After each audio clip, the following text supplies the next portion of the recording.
I think that's good. Let me see if I change the light.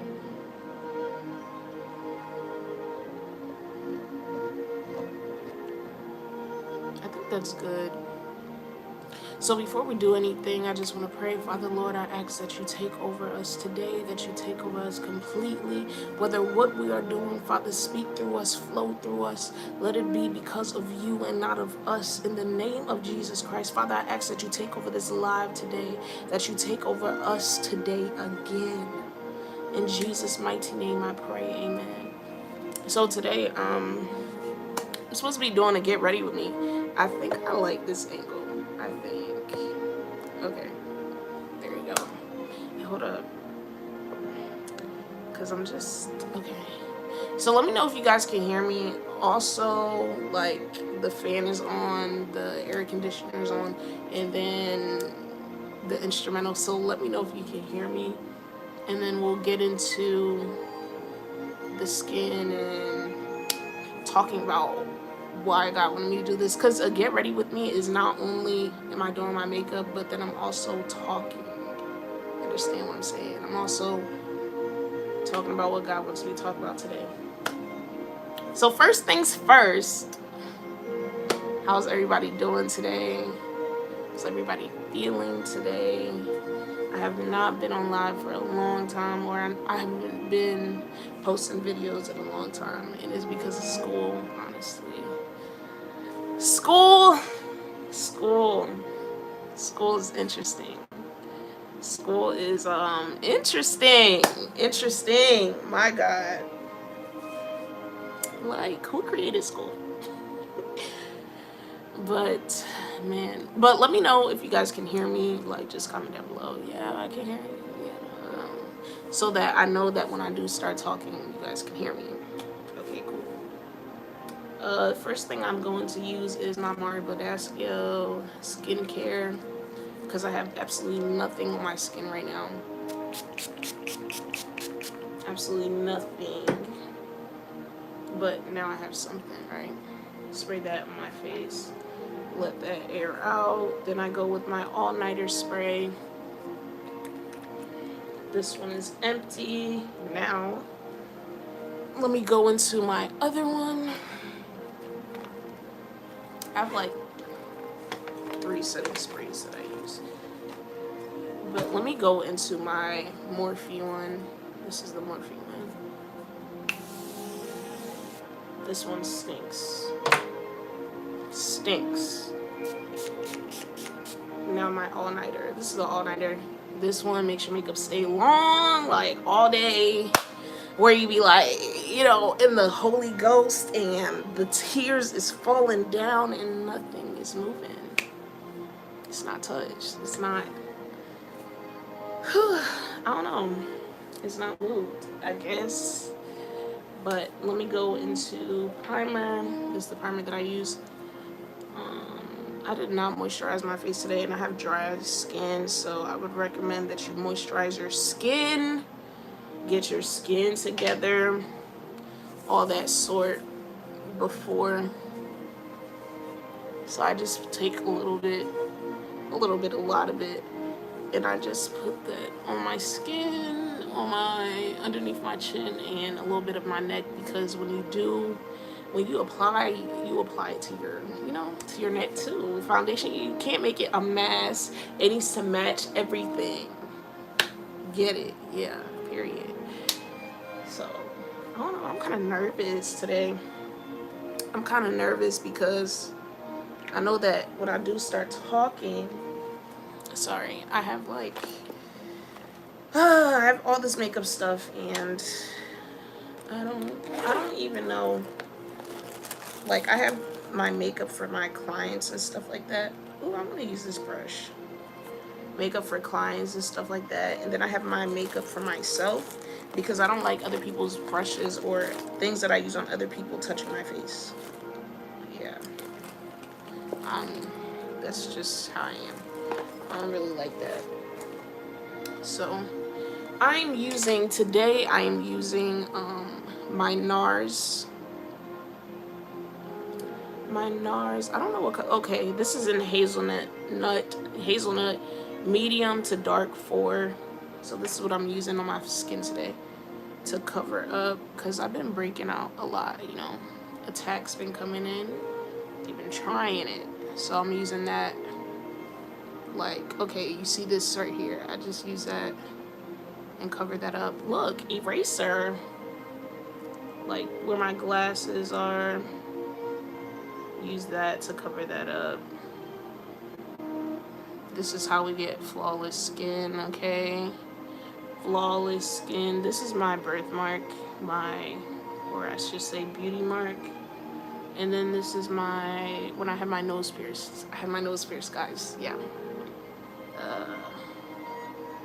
So I just use that and then cover up all the dark spots. This is literally how I get ready to come live when I do these double T testimonies. This is how I get ready. So I just want to cover all that up because I've been breaking out a little bit too much for my liking. And I'm going to cover up that nose line thing. And because of the primer, see, everything just sticks. Everything just sticks. Like, nothing is out of the sort. And because this one was like one of the darkest ones, I just want to blend that in.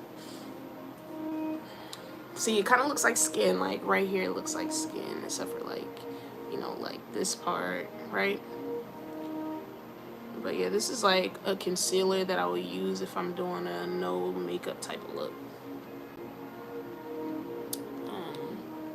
And then this is like my,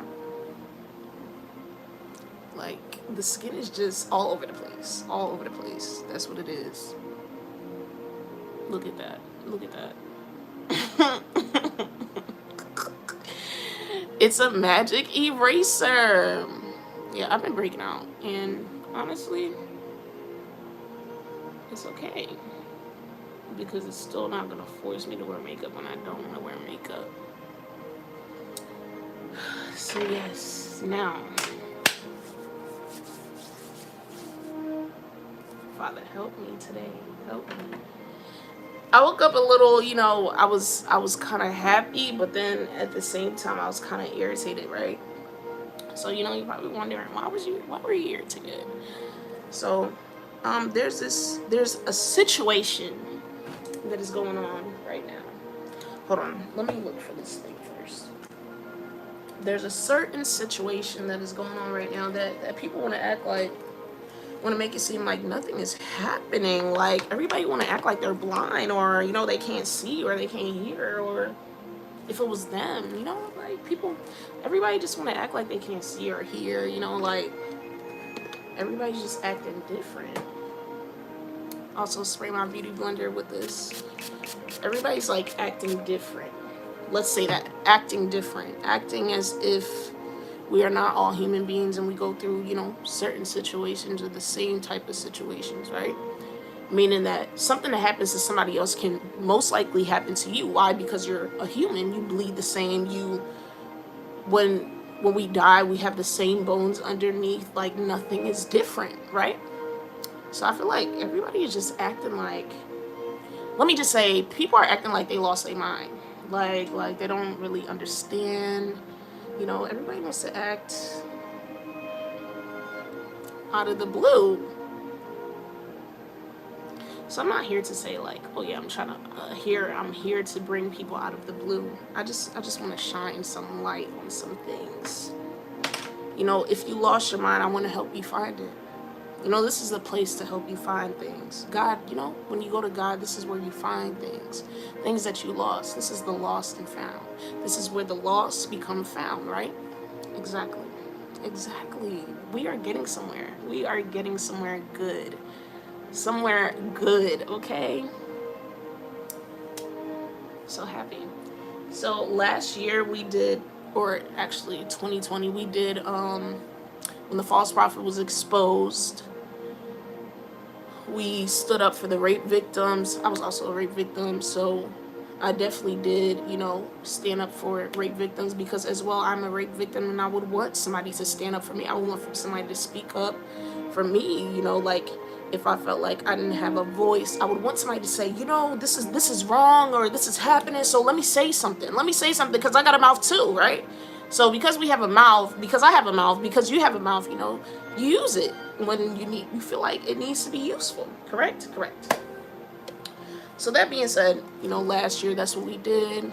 Spoke up, and it was an instruction given to Apostle Dorcas to give to the ministry from God, right?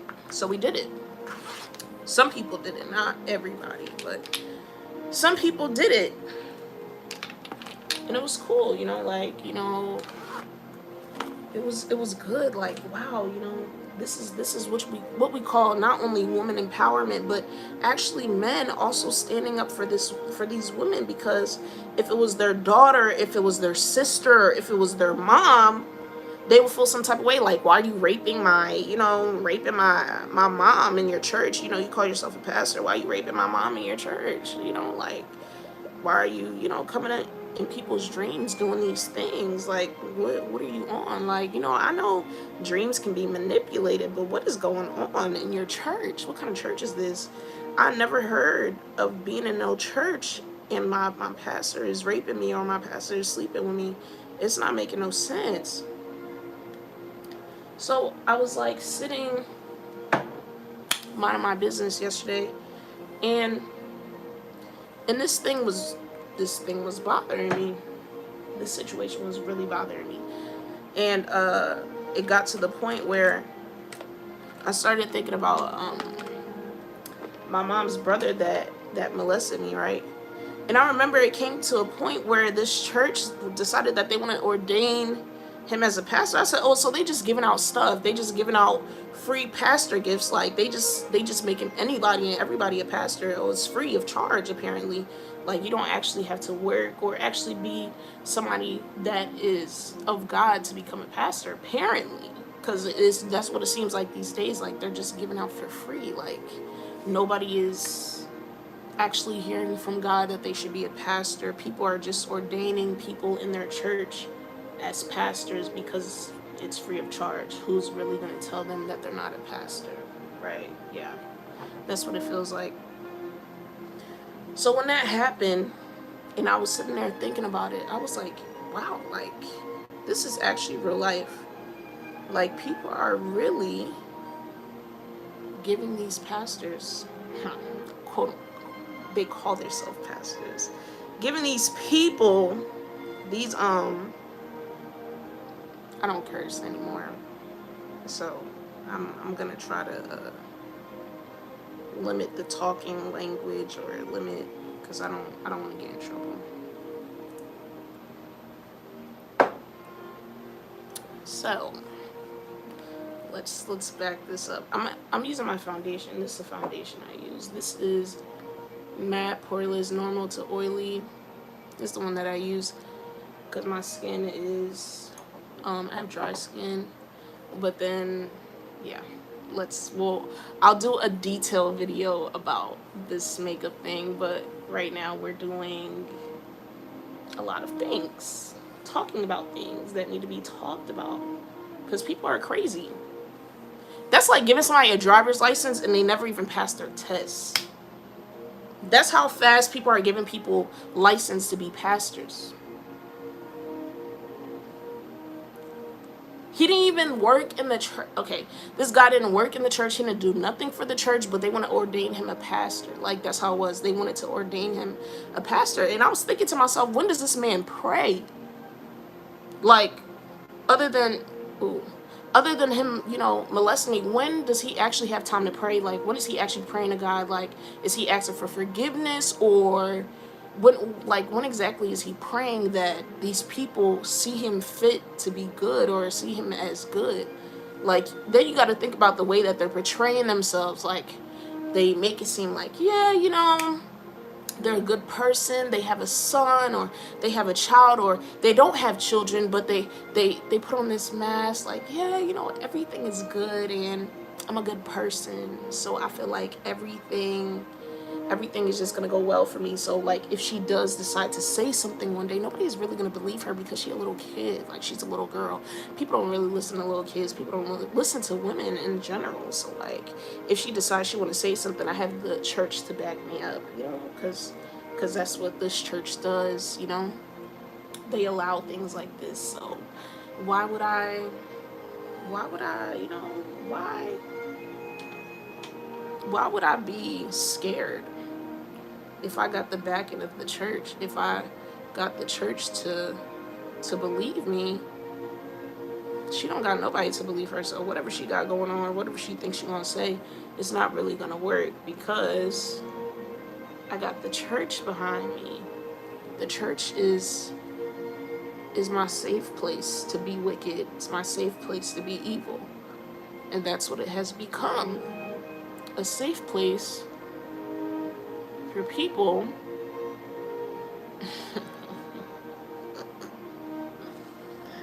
man.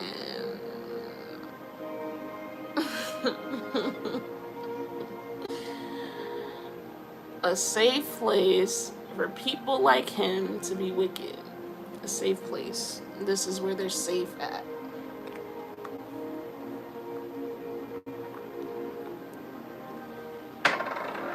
You know, when I was saying a safe place, I actually heard the name. I actually heard the person's name. It's a safe place. When you put so much, you know, effort into being wicked, like where you have to pay people to like you, or where you have to pay, you know, you have to put extra effort into being good just so that people would approve of you, or, you know, make it seem like, you know, I'm not a good guy, but let me act like a good guy. Let me act like I'm doing something good so that if anything happens, you know, nobody will suspect me. It's almost like those, I used to watch a lot of crime shows where like people, like stuff happened undercover, and you know, like it's a wife and a husband in the house, and in this house the wife gets murdered or something. And so like the husband in this case would act like they would, okay, let me not say act, because I guess they believe that they're not acting, like they're really genuine. The husband would act like, oh, you know, I don't know what happened. Like, you guys need to get to the bottom of this. Who did this to my wife? Who killed my wife? And stuff like that. This, you know, those types of movies or those types of shows, like, this is a murder mystery. So we're trying to figure out who actually murdered this woman, right? So they're like, yo, like, who did this to my wife? How did this happen? Like, I went to work and I came back. Or they always have like an exact story of where they were in the time of the wife disappearing, or the wife, you know, something happened to her. You know, maybe it's the friends that I told her not to be around, or they make up a lie like, oh yeah, she was probably cheating. I call her cheating. You know, they just be making up all these stories. And I used to watch a lot of that. So like when people try to like make up this image of themselves, make it seem like they're so innocent, like they would never even harm a fly. You kind of got to look at them a little sideways, because it's like, okay, are you gonna just trust what this person is saying? Or are you actually gonna do your job by investigating and seeing if this person is actually a suspect, or are they innocent, or are they guilty? And you see, the thing about that, when it comes, okay, let me just paint the scenario, right? So we have cops, right? There's always good cops and bad cops. There's like the people that are actually good, and then there's the people that are actually bad, where they're actually doing stuff behind the scenes, like killing people, and they're getting away with a lot of stuff. Like, let's talk about, you know, Black Lives Matter, like how some cops was just killing black people out here for no reason, still doing that till today, right? So like they're a cop, and their wife, you know, their family is painted as this perfect couple, this perfect family, and everybody wants a family like that. But behind the closed doors, this man is beating his woman, this man is beating his kids, this man is also a drunk, this man is also a liar. This man is also a cheater. This man, not only is he's beating his wife, beating his kids, but he's alcoholic. Like, he's doing all these things behind closed doors, but nobody sees it because nobody else is in the house, you know? And so everybody sees what's on the outside, so everybody's like thinking like, oh, what, this is the life that I want for myself. Like, this is the type of husband that I need, or this is the type of relationship that I want. This is translucent powder. This is what I use to set the concealer. So I just pat it so that it comes to the top. You know, this is the type of relationship that I'm searching for. This is, you know, the type of man that I'm searching for. And they don't even know that this lady is being dragged. Like, every day she come outside, she got to put on, you know, got to put up a front. She putting on makeup to make sure everything is good, and she's doing the absolute most so that people don't see who he really is. So she has to hide, you know, she got to hide it because she doesn't want to be the person to say, oh yeah, this is what he did to me. He's been doing this to me for years. And when I first met him, he wasn't like this. But when he got promoted, you know, this is how the relationship was. This is how the relationship has been. I don't want to be the one to mess up his reputation, because people love him and people see him as this great guy. But behind closed doors, he's actually the worst person that I've ever been with in my entire existence. And this guy is basically close to the devil. But, you know, I'm just doing a scenario. Right? Somebody just called me. This guy is basically the devil, right? So you're looking like, what is going on here? You know, like, sometimes she doesn't talk a lot. She won't say things. Like, everything is behind the scenes. So, like, you're probably thinking, like, you know, wow, this relationship is so perfect.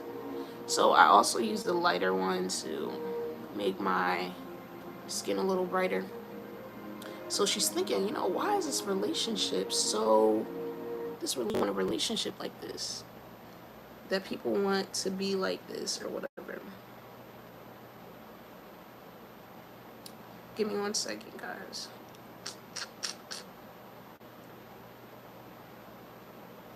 Ooh, my eye. Also, you got to be careful applying this, because for me, I have slight eye problems. So you got to be careful around your eyes. So most of the time you'll see me close my eye or whatever.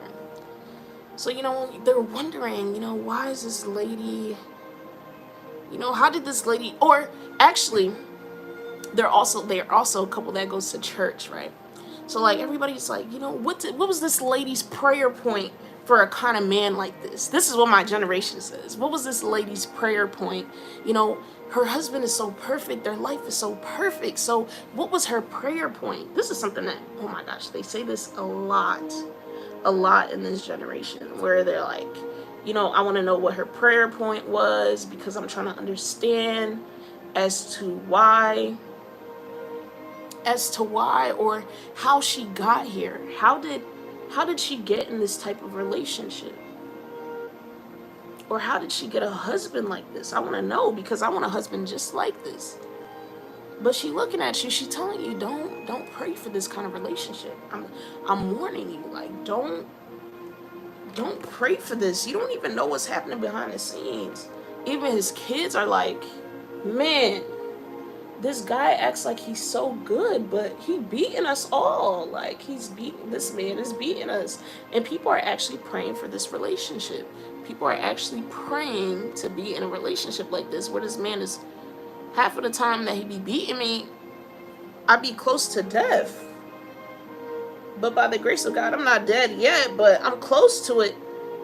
And people want this relationship, right? So, like, this man, like, he gets awards and stuff. Like, people give him awards for being the best citizen. And you're sitting there, the wife, you're like, man, this is ridiculous. Like, There's no way. There's absolutely no way that this guy is. There's no way. There's no way.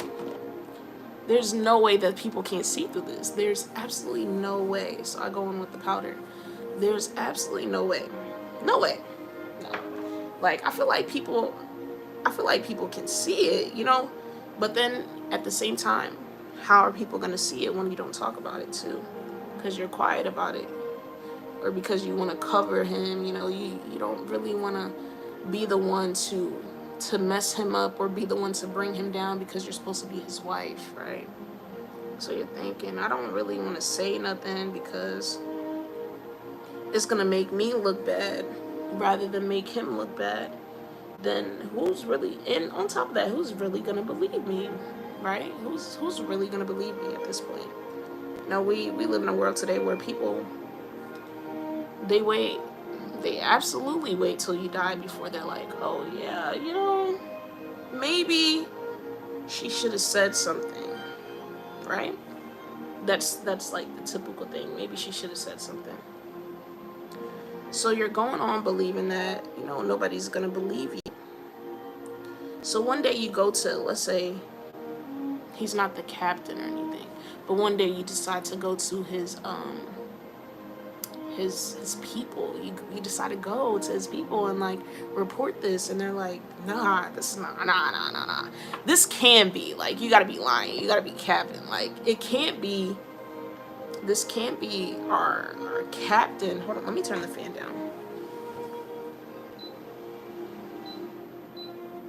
Like, this can't be our captain that you're talking about. This can't be. Like, so one of them go tell the captain.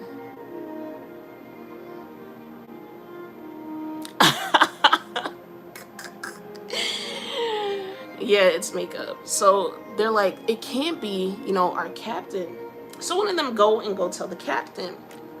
They're like, yo, captain, your wife is out here telling these stories about you, saying that, you know, you be beating her and the kids behind closed doors. Like, what's up with that? Captain is like, oh, really? She did what? She said what? That's what she said. She came up here and said that. Okay. I got something for her. I got something. That's what she said. Wow. Okay. Alrighty. I got something. So the captain, this lady's husband now goes. This lady's husband now goes and confronts her. But by the time he goes and confronts her, as he's walking in the door, the cops are already there waiting for him. They're already waiting for him. You know why they're waiting for him? Because she knew that if she told his people, considering the fact that he's a captain and she feels like nobody's going to believe him, if she told his people, they would tell him, right? They would tell him, or they wouldn't understand. They would just think that, oh, maybe she's just trying to mess him up because he's a captain, or maybe she's jealous of him because he always has her in the house. You know, like, what exactly is happening to this lady that she just wants to destroy this man? So the cops are in the house waiting for him, just waiting and searching and just like, wow. And this lady actually has proof of what's been happening. Like, not only is she the witness, but her kids too. So it's not just her that's exposing him now. The kids as well are also involved. I'm just setting my face with this. The kids are now also involved. Like, yeah, this is what's been happening to our mom, and this is how he's been treating us. You know, because sometimes I remember when I was younger, and my mom had a problem. She had an issue with Uncle Mamas or whatever. And so that day I was getting ready for school. And one of the dresses in the closet, one of my school uniforms, had fell on the ground. So she came in the room because I was rushing to get ready. She came in the room and she was like, she was upset, and she said that you think that I'm paying for stuff with rocks? Like, you think like money is just coming easy? Low-key, I didn't really know what she was talking about, honestly. I just saw it. I saw it on the ground and I was like, bruh, the story of my life, right? So she came in the room, but instead of her, asking me, how did it end up on the floor, she didn't really ask. She just came in and then she started beating me.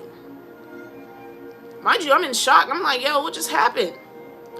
And she didn't just like hit me like with the belt, the part that people use, she didn't just hit me with that part. She decided to take it upon herself to hit me with the belt buckle. So when she did that, I got a bruise. But I didn't like really look at it, right? Because at first I'm just in pain already as it is. I'm already in pain. I'm just thinking about how I'm gonna endure this pain when I go to school, because it was like on my way to school. So I'm thinking like, how am I going to, endure this pain? So she drops me off to school. I get out of the car and I'm wearing short sleeve. I get out the car and the crossing guard sees me. She's like, yo, what happened to your arm? I said, my arm? What do you mean, what happened to my arm? Look at my arm. My arm is already changing colors from blue to purple already. So I'm looking at it like, how am I going to go the whole day without people asking me about this? And because she's Black American, she already knew from the jump. She said, this girl mom done beat her. So like, I'm thinking of ways to cover up my mom. Like, I was thinking of ways to like cover her up, like, because I didn't want her to go to jail or anything. So like, I just started lying. From the jump, from the time that they sent me to the office up until the time that I had to leave the school to go home that day. Started lying. And they sent me down to the nurse because she told me to get ice so that it would go down, because she said if I didn't get ice for it to go down, the bruise would just, reside, and it would just, So I listened to this crossing guard and I decided to take my little happy self to the nurse, and I went to the nurse. But when I went to the nurse decided that she wanted to be asking me 1,001 questions. How did you get this bruise? Like, is everything all right at home? That's the first thing that they asked. So imagine if the kids are always going to school with bruises, the school is asking questions like, how did this child get this bruise? Is this something going on at home? So like, what are you really going to say? How do you really clean that up, right? So when that was happening, I started lying. And like, when you start off with a lie, it's hard for them to really believe you if you starting off with lies. If you like lying to cover up somebody else, you're basically messing up your own story, like your own situation. If you were to be vindicated, you messing yourself up, because you're going, instead of telling them, this is what happened, you're lying to save this person that if it came to the point, if they had to put their life on the line to save you, they would never do the same thing. So like, I'm looking like, like, what is the lie that I'm going to say? Like, what kind of lie should I say? And it wasn't working. Like, this is probably the worst, bro. I'm not meant to be a liar. I'm not the devil's child. So when I was lying, it was just going bad. Like, it was going bad. Let me tell you why it was going bad. When I was lying to save this lady, the nurse decided every time I said a lie, she decided to apply that lie. Meaning that if I said that I got this bruise from slamming my arm in the door, one of the doors in the school, she would take me to one of the heavy doors in the school, and then she would place her arm in the door and then try to close it on her arm, and said, nah, this is not the same, because the angle of where your bruise is, or the angle of how your bruise is, it's very impossible for this to happen. So I'm looking like, yo, like, can you just can you, at this point I'm just like, can you just accept the lie? Like, can you just accept my lie, and like, let's just move on? Like, I feel like, I don't even know how to describe that lady, but I feel like she was setting me up for failure. Like, she wanted me to say, like, yeah, you know, I got this bruise because my mom beat me, but I couldn't say it. So I was like, man, like, I'm trying to cover up this lady, and instead of hurting her, like, because I don't want her to get hurt, I'm getting hurt. Like, the pain is really overpowering me. Like, this is a little bit too much for me, right? And mind you, I was in like 3rd grade. Like, I'm a little kid lying like this. So then the next thing I said, I was like, I think, something happened. I forgot. It wasn't the door in the school. It was the car door. Like, what was I laughing? I don't know what happened. Maybe the injury to my arm was, messing with my head, This lady, this nurse deserves a higher pay grade, because this lady took me to the car. And she was just thinking, she was like, there's no way, because of this, then that means you need to go to the hospital, blah, blah, blah, blah, blah, blah, blah, blah, blah. And I'm just like, what did I get myself into? And that whole time, like, the teacher that I had, like, in elementary school, or all that sort, you don't really have different teachers. You basically kind of have the same teacher that you go to and come back to throughout the whole day, basically, right? So she didn't allow me to do no work, because they had planned behind closed doors that they were going to have this counselor come up there. This who's the child services, they called child services, right? They had called child services when I wasn't there. So when they called child services, the lady, they were trying to comfort me, and I'm just having the best time of my life, not knowing that these people about to set me up. So, like, I'm just in there, blah, blah, blah, blah, blah, blah, blah, blah. And I didn't notice that the teacher was actually calling out students one by one to ask them questions. And I didn't know what they was doing. I was minding my business. At least I didn't have to do schoolwork, So I was thinking to myself, I didn't have to do homework. So right now it's the time of my life. All because I wanted to cover somebody up. I'm at this is the good side of me trying to cover her up. Like, I was kind of having the time of my life. But my God, this Chinese girl in this class, I still remember this girl to this day. She went and told the teacher, she was like, yeah, Alexis is African, and African parents be beating their kids, and da-da-da-da-da, and da-da-da-da, and like, she went and told the teacher the whole 9 yards. She was like, yeah, and I'm friends with her, so I know these things, and da-da-da-da-da, and I'm just like... And then she was like, Alexis, the nurse actually wanted you to come back down to help you with your arm or whatever. So I'm like, okay, I can come down there.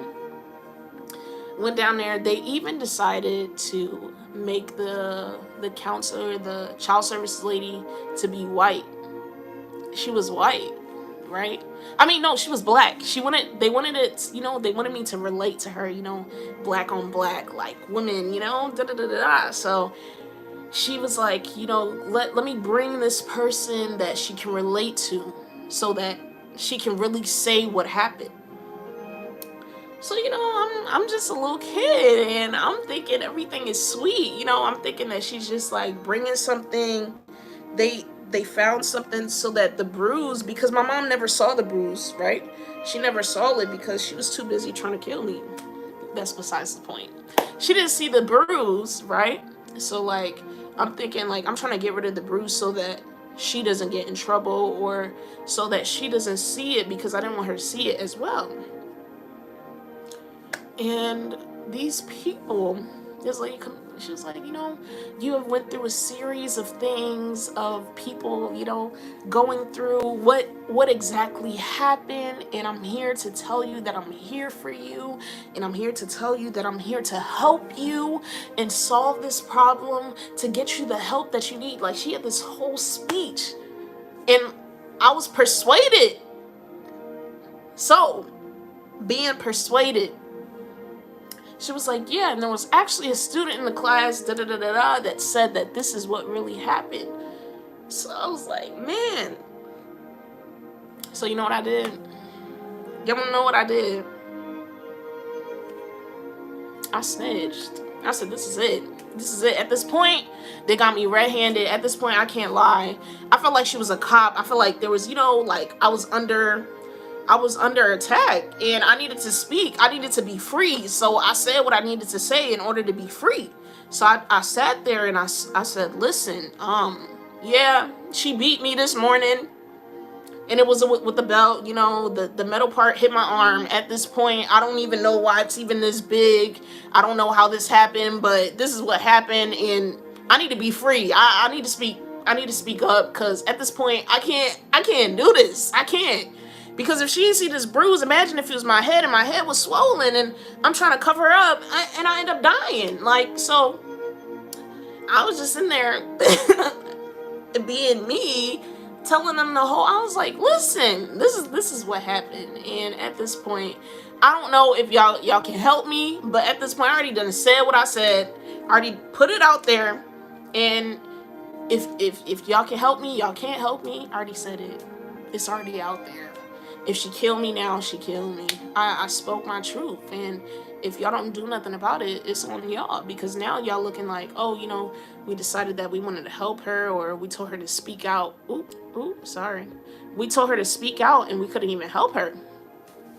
So I told these people what happened. And I went home that day with a smile on my face, because I said, wow, this is the beginning of freedom. Went home with a smile on my face, and I was still covering that bruise when I went home. I was still covering it, still making sure I was wearing long sleeve in the house. Mind you, this is summertime, it's hot. It's hot. Putting a smile on my face, trying to cover her up, make her feel good, because of a situation happened, you probably took out your anger on me. I'm trying to feel bad for her. And then child services called. They said, and your daughter came to school with a bruise, and we were called, and we're gonna have to come to your house. When I was hearing that call, I was like, God, just take me now. I said, God, take me, please, take me, please. Because being in the African household, if you snitch, the same way that you snitched is the same way it's about to happen. There's gonna be a part 2. You just know it. It's about to be a part 2. At this point, she's gonna kill me. At this point, I'm just gonna die. Because why didn't y'all even think to put me in child protective services? Why didn't anybody think of this? At this point, do you guys know that this lady is capable of doing anything? And that's really how it is. Once you tell or once you speak out about it, you feel like at any moment something can happen, something bad could happen. So you're thinking, you're wondering, how am I supposed to survive, or how am I supposed to get away from this person if I'm always around this person? I forgot I was doing makeup here, guys. Anyway, how am I supposed to escape? How am I supposed to become free if I live with this person? I'm around this person 24/7. How am I supposed to become free? How? So most of the times people don't want to speak out. When that happened, I was like, bro, I'm never talking about this ever again. I'm never going out there to say that my mom beat me ever again. Because at this point, they didn't even help me. They didn't help me. Y'all sent a phone call. This lady could have shot me. She could have killed me. I'm not saying that that's what she would have did, but I'm saying when we go to speak out, and I'm just using that as a scenario. When we go speak out, so all this thoughts going through my head. So she started crying, started playing victim, started crying. She said, "Why are you trying to, she was basically saying, she was yelling at me, saying I was basically trying to ruin her reputation." And I was like, well, you beat me. You're the one that did this to yourself. You're the one that put your business out there. You're the one, right? So I'm looking at this point, I don't know what to say. Like, I don't know what to say. So like at this point we started arguing. I'm in third grade arguing. Third grade. At this point we started arguing. I'm like, yo, like you're the one that did this to yourself. You're the one that caused this problem. You're the one. You're the reason why we're in this situation, because you decided to put your hands on me. I put my hands on you. All you had to do was say, pick up that stuff off the ground. That's all you had to say. But you decided to take upon yourself to beat me. And now we're in this situation. Now you want to blame me. Now you want to say, oh, da da da da da. And I can't help you. I'm only in third grade. I can't help you. So after they called, she done called the whole Africa. She called Africa. I don't know how Africa was going to help her. But the one that really just got to me, the call that she made that really took me over the roof, she called the same guy that raped me as a kid. She called this man on the phone and said, if you like Alexis, come and get her. And then she was explaining the situation and how, you know, this, that, and the third, this, you know, so-called pastor that they ordained that is actually a rapist. That's what he should have been ordained as, a rapist, because that's what he is, right? She called this man. It would say, like, if you like Alexis, talk to her, because this, that, and third, like, she's trying to get me in trouble. This is how people get deported. This is how, you know, all this stuff get taken away from her. She don't know that if she go to foster care, like, da-da-da-da. Like, she was just saying all these things. And I'm just like, girl, go ahead. Like, I don't have time for this. Right now, I'm not doing no homework. And if this is what freedom feel like, I think I would rather choose freedom over this. My freedom didn't last long because I didn't speak out, and I was too busy trying to cover people. I didn't speak out in time, or I didn't say what I needed to say in time, because I wanted to wait. I wanted to, you know, see how it was going to work out and see what was going to happen. Little did I know that was about to mess me up. So I'm looking like,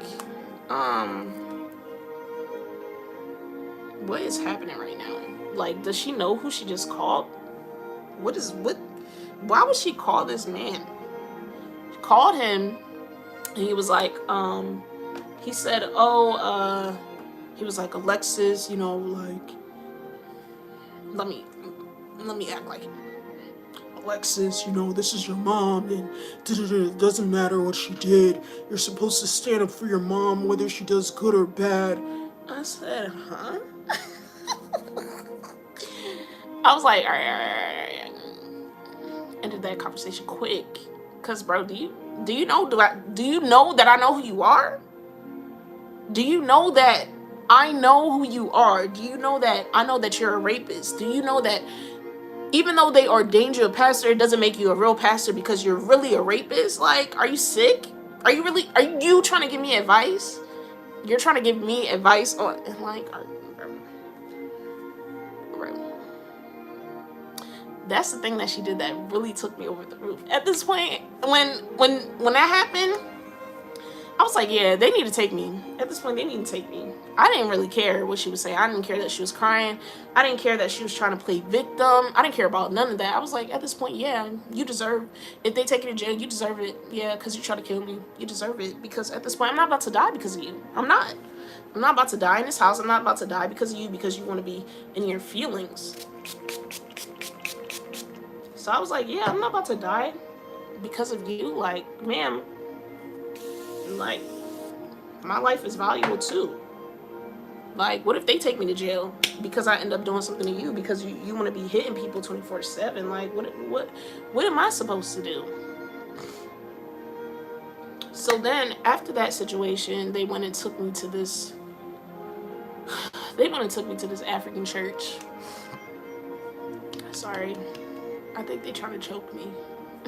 They went and took me to this African church, and I'm just trying to console myself. They took me to this African church, and we always went to this church at night. So, like, they used to have night services at on Wednesdays and stuff, like, where they would go pray. So she had told the pastor this situation. And they was praying all night. I'm talking about from 5 to like 3 o'clock in the morning. These people are praying. And I'm like, what kind of stuff is this? And while they're praying that, while they were over there praying that, the people don't come, I was praying that the people do come. So like the whole church is against me because I decided to speak the truth. Like the whole church. And I'm looking like, they don't even know what happened, but the fact that she came and played victim and try to, make it seem like, she was in the good and my bruise is at this point healing. Who's really going to believe me? Because only the school really believed me because the school is the one that saw it in the first place. The school saw it the first day when it was fresh. So like now we're looking like, why? They're looking at me like I'm like a witchcraft child or something, and I'm like, yo, let the people come. Like I'm praying in my head, like God, please let these people come. Let these people come and take me. At this point, I'm tired. I'm tired of this place. I was like, look what they got me in. Look at the situation they got me in right now. Tell these people to come. God, let these people come, please. I promise you. I promise you. I promise you. I'm a snitch next time. I'm gonna just say everything. Let these people come. I'm gonna lay it all out. Let these people come, please. And these people really sat there and prayed from 5 o'clock in the night. She said, we going to church. And I said, I don't want to go to church. I don't want to go to that church. They was over there. I don't know. I didn't know nothing about no speaking in tongues. This is when I didn't like speaking in tongues because I didn't know what they were talking about. Where I didn't know what they were saying. And like, the lady was just over there speaking in tongues, yelling. I was like, what is this? I was like, does she know that I'm dying? Does she know that these people trying to kill me? This lady almost killed me. Like, this is just a bruise that she get in trouble for like this. So imagine if, like it would have been my head. Like this lady is screaming at the top of her lungs, praying that these people will never come to the house. And guess what? They ain't never come to the house. They never did. They never did. They never came to the house because this lady was, I don't even know if that's a real woman of God or I don't even know. There was like, and there was so much stuff going on in her church. Believe me, I was like, this church is not even real. Going back to think about it, like this church wasn't real because like lustful things were happening in their church where, this one is sleeping with this one's husband and all this stuff is happening and the pastor's not doing nothing about it. So how are you going to come and tell me that I lied, that my mom beat me when the bruise is still there? How are you going to go and pray against this when this lady almost killed me? So when she killed me, you're going to pray that they take her out of jail too?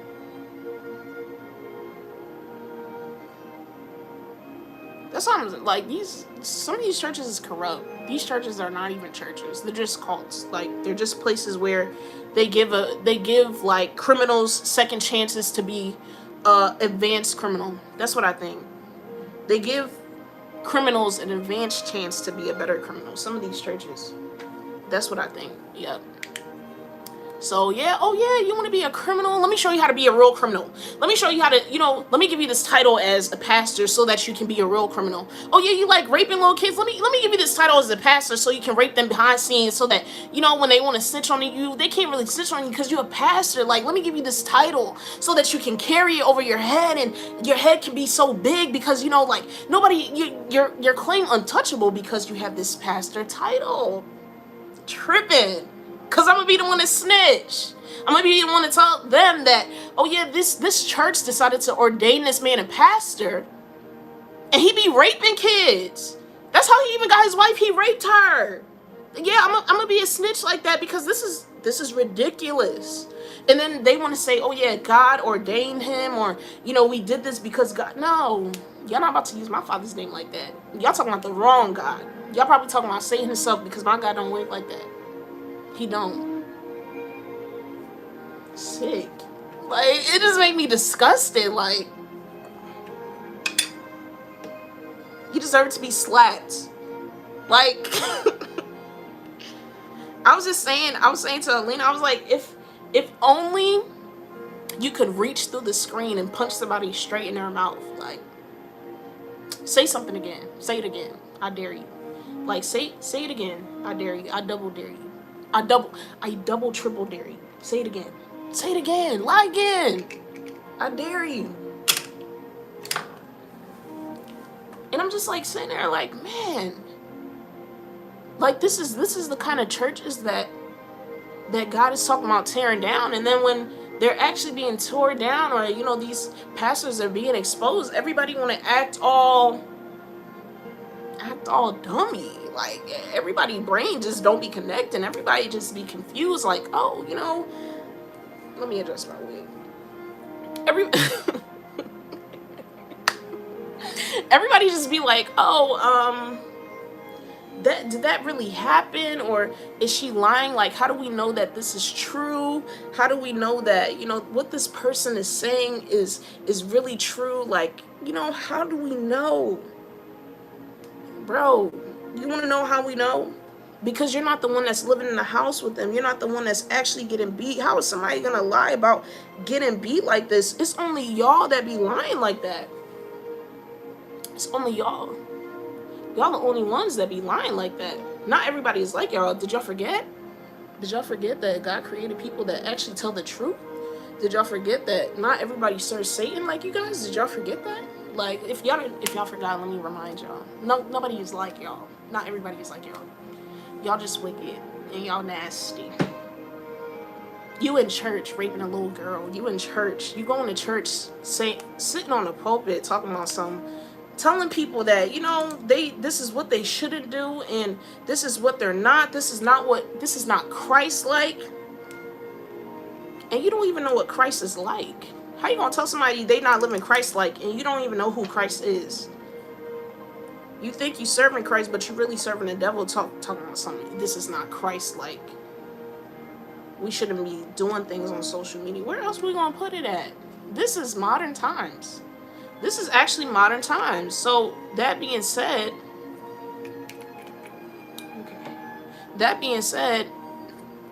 everything is bound to be on social media. If it's not on social media, where else is it supposed to be? If it's not on social media, where else are we gonna put it? On my back, on my forehead? I'm gonna walk around with it on my forehead. Yeah, my husband is abusive. Just be crying in the private all the time.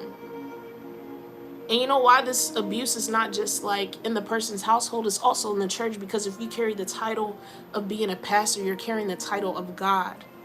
Meaning that you walking around carrying this title, but you're portraying God in a different way. Meaning that God is not even with you at all. You want to act and say you worse than Satan himself. You might as well be his son, because at this point you're saying, you know, this is what God would want. But you're not really practicing what you're preaching. Instead of practicing what you're preaching, you're doing the opposite. You're telling them what to do. You're telling them the right things to do. But you're killing somebody. You killed somebody. Matter of fact, when you rape somebody, you already killed them. You've taken life from them. You've taken things from them. When you beat somebody, you take the empowerment, or you take the love or the boldness that they have. Each day that you beat them, you're taking that from them. The devil comes to kill, steal, and destroy. You stealing their destiny from them. You stealing their voice from them. So you're basically the devil. And then you want to say this is God's house. You know, I'm a pastor, man. You deserve to be punched in your mouth. You deserve to be. Because you don't deserve to carry that title. You deserve to be punched in your mouth. Yes, teeth and everything knocked out. Because you don't deserve to carry that title. You don't deserve to represent God. Yeah, you deserve to represent the devil, because that's the title that you want to carry. Yeah, if you want to say you a devil worshiper, fine, take that, because we don't want that. You can take that. You can carry that with everything in you. But don't go stand on no pulpit and tell somebody you're a pastor when you behind the scenes. If people saw what you do behind closed doors, they would never even call you a pastor. A pastor. Man, I want to look up the definition of what a pastor is. That's what I want to look up. Because somebody lost their mind. And I want to be the one to help them find it. Pastor. What is the definition?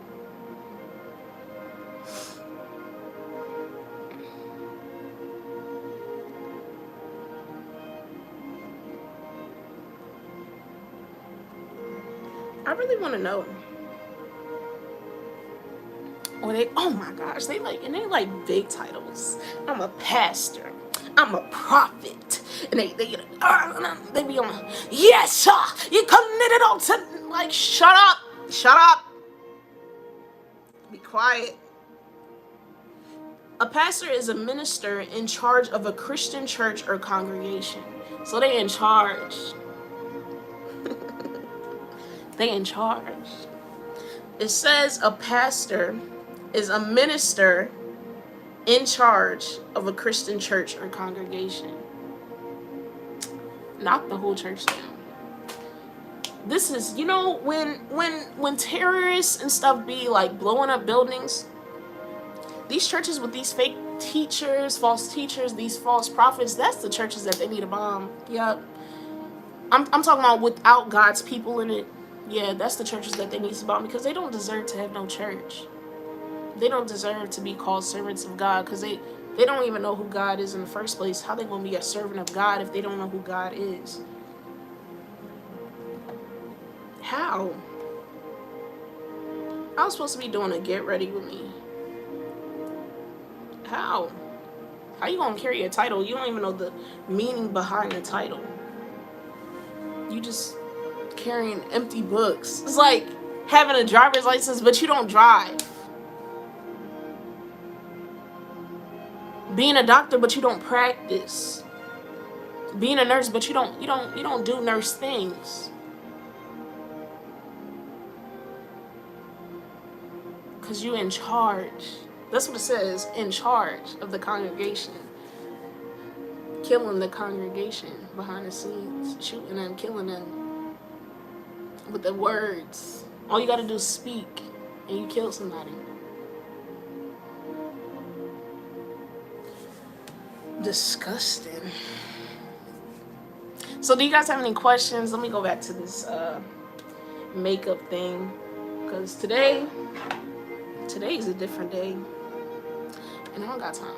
I don't have time for the stupidity. I can't believe, till today, I still can't believe they ordained that man as a pastor. Till today. I forgot I can't see well. Can't see well. Where's my glasses?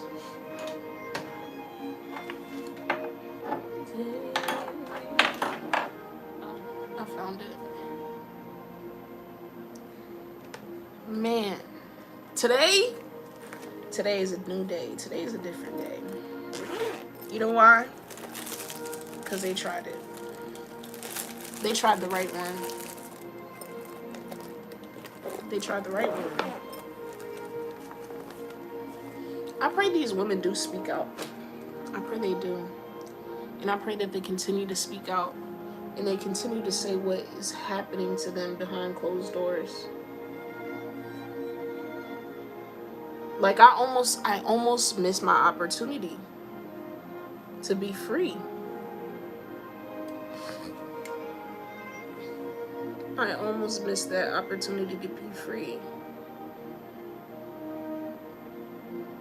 I almost did.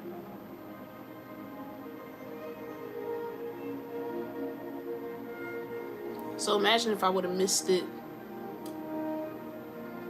Like, I wouldn't even be here talking to y'all today.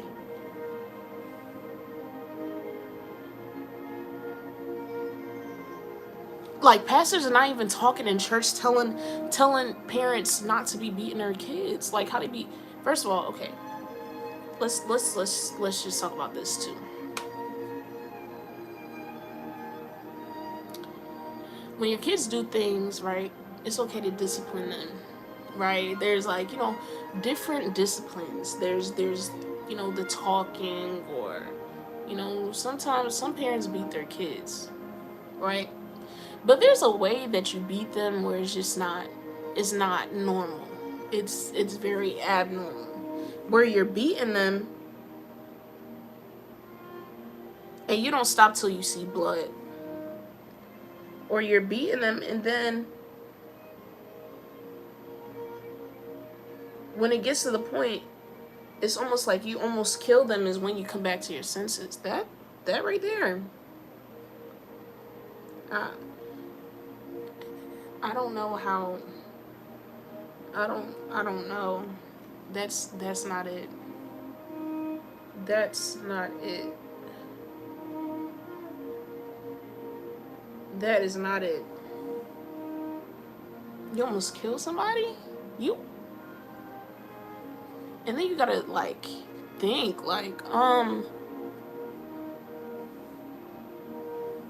if this was my child that almost died like this from somebody beating them like this, if somebody else did this to your child, okay, basically don't do what you don't want somebody else doing to your child. Don't do that. Because now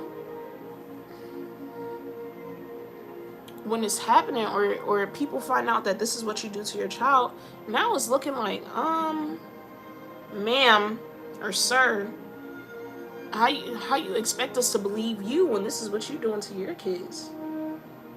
Like, why would we listen to you when this is what you do?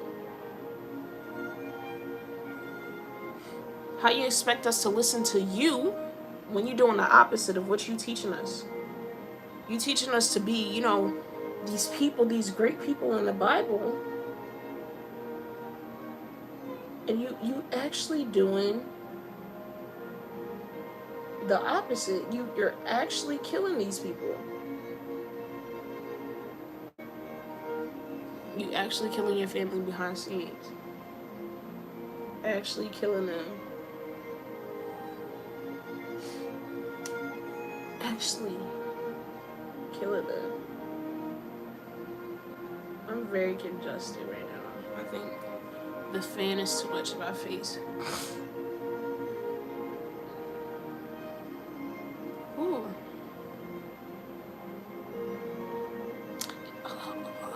It just made me angry. Like, I don't. And then it's hard for people that are like trying to come to Christ and trying to learn about God. And you got people like that out here. People like that out here doing these things, out here killing people. Like, what church? Why would people want to serve God when we got people like this out here? Why would they? If I didn't already have a church or a place where God is really at, I wouldn't, these pastors are actually the reason why people don't want to come to Christ, why people don't want to be a part of God, why people don't want to serve God, because of this.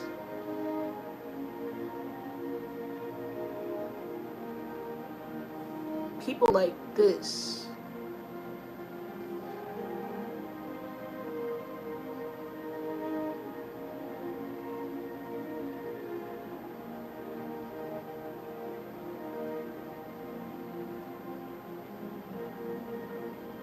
People like this want to call themselves. This is why I said you deserve to be punched in your face. You deserve that.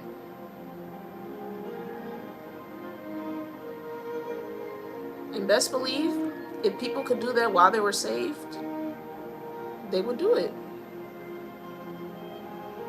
They would. They would do that. Because it's happening too much. Too many people. It's like God is making this the time for a woman to really be saved, because it's like it's not only happening in the like outside of church where like people are getting killed. It's happening in the church. Like, do you see how many people done died? The amount of people that died just because they wanted to serve God. And it's putting a bad look on God, because it's making it seem like God doesn't really fight for his children. But you can't continue to keep doing things and think God is not gonna come for you. Like, you can't. Like, who are you? Who do you think you are? I'm talking about, this is the same God that Jonah tried to run away from and came back. Like, what makes you so special that you think that God is not gonna come and rescue his children from you?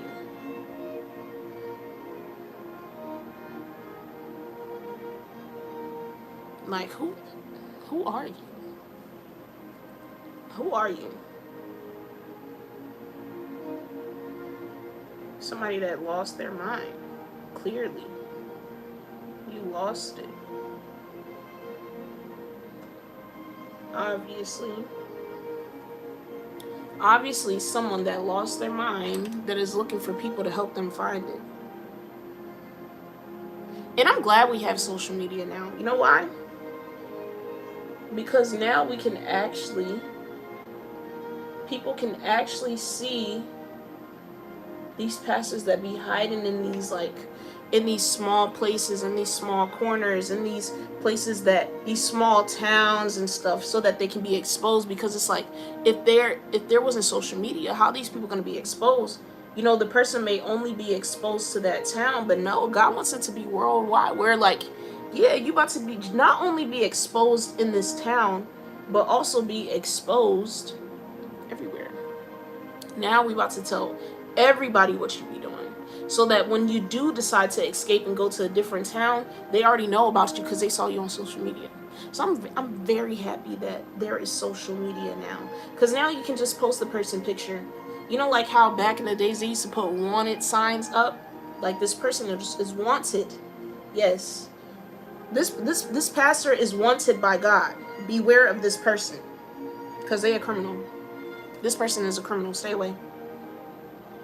This person is a criminal. Stay away.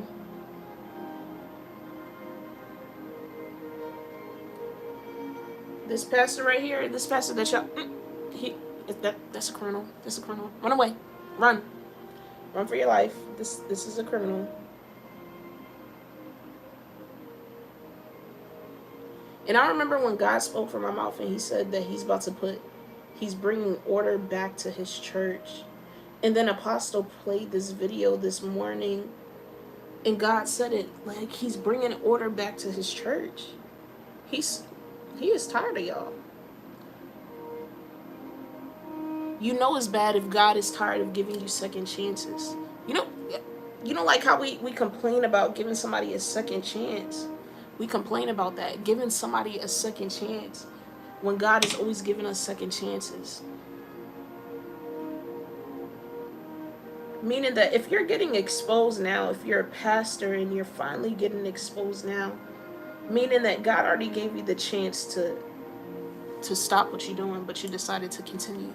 So God's like, okay, since you want to, okay, wait, right there. Wait, I got something for you.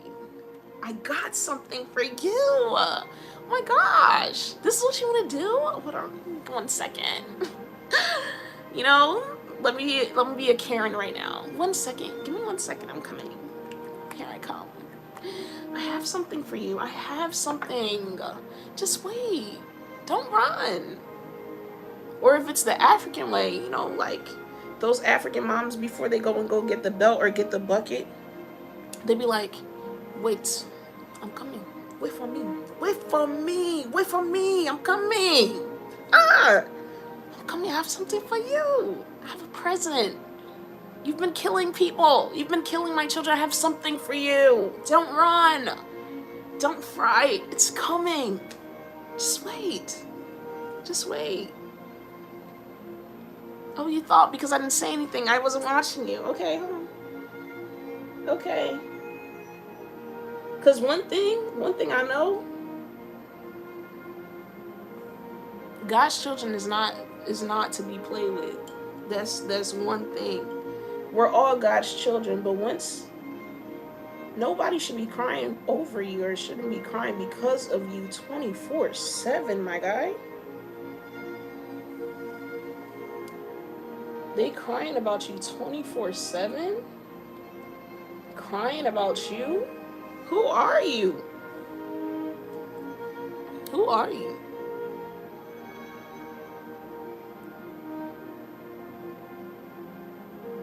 Man.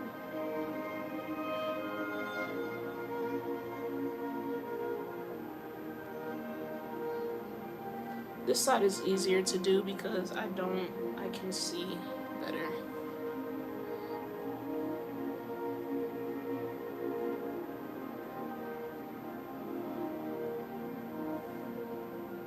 I didn't even know this is what I was going to talk about today. Like, I was just like, when I woke up, because I knew that I was gonna do a get ready with me, but like I thought I was gonna be talking about something else.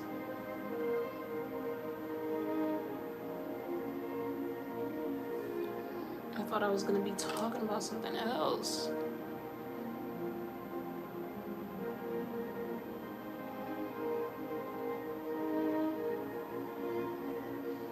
Man, this is the brows. Wow. Oh my God. Man, is your pastor a rapist? And you're not saying anything about it? You should say something. Say something. Say something about it.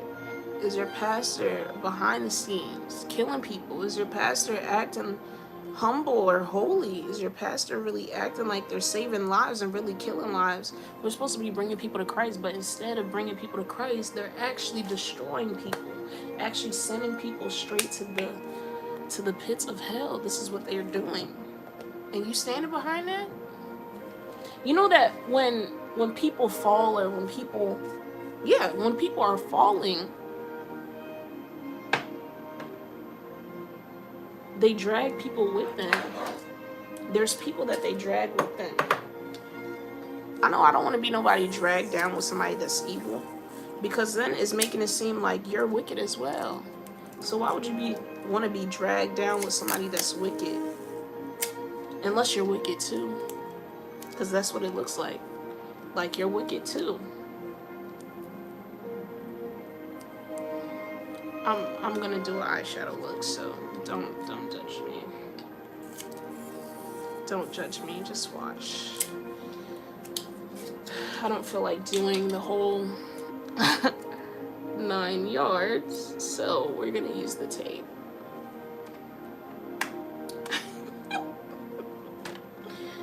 Honestly, it looks weird, but just wait. It gets better. I promise.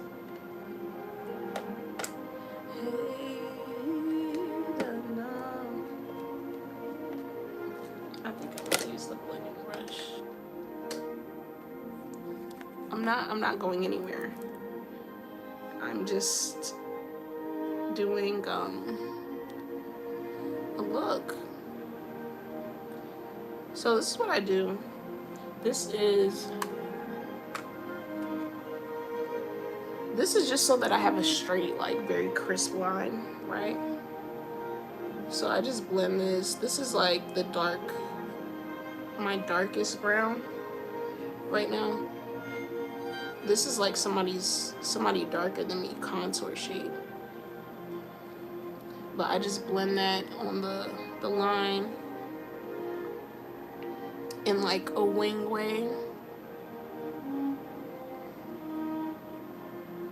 But man, this today. Man.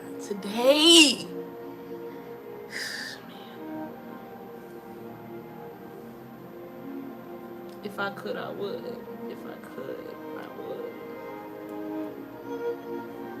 And then, man, this is like, hello.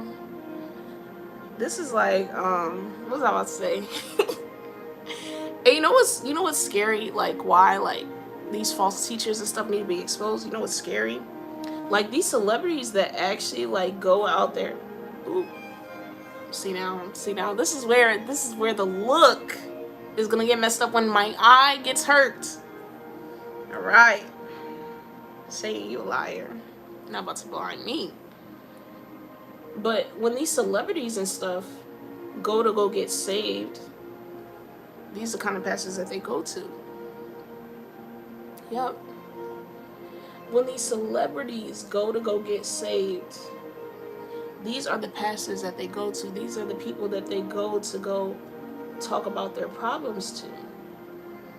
And little do they know, this pastor that they going to be trying to kill his wife.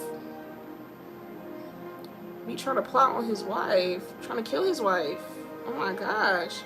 Oh, I met this pastor online. This pastor is so good. not knowing this pastor is trying to kill his wife and his kids. This pastor is behind the scenes. Like, if you get too close, he might rape you too. Excuse me. Stay on one side, man. They like go out there and like tell them to go expose Illuminati, and they can't even save them. They can't save them. Like, they're telling them to go and expose the Illuminati. That's the only way they're gonna be free. And they can't even deliver them or save them or help them when the Illuminati come back for them. They can't do that. Like, they're basically setting them up for failure. Like how that lady told me to say all that happened to me, and she still went and told my mom. Still went and called the rest of child services. Still went and did that. Like, it makes it hard for you to speak out, because I feel like they make it seem like people can't be trusted. But I'm not in a ministry like that. I'm in a ministry where she'll tell you, she'll allow you to speak out. Like, she'll tell you, speak out. You know, tell them what happened to you. Then God is always behind it, 100%. Yeah, God is gonna come and rescue you, because you spoke out, because you decided, I'm tired of this. They've been trying to kill me in this place. I'm finna tell these people what's happening. This guy been trying to kill me. This man been trying to kill me a little bit too long. And I was trying to, you know, be nice. I was trying to be nice, and yes, worldly pastors. Yes, exactly. Like, Kanye West tried it, okay? Like, he's actually like somebody that I used to listen to. Like, he actually wanted to be saved, but like he didn't really know what to do. Like, he didn't really know that there was more. Like, you can't just come from the world and just be like, oh yeah, I'm gonna serve God. Like, there's deliverance required. There's letting go of things that you used to do in the world. Like, you can't do that anymore, because now you're with God. Now you are with God, and now you can't do that anymore. Now you got to change your ways. What you used to do, you can no longer do.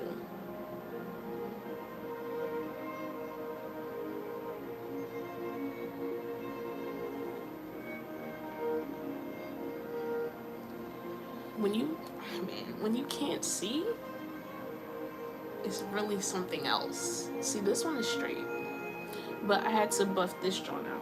Or, oh my gosh, I feel like I'm talking like, I don't know.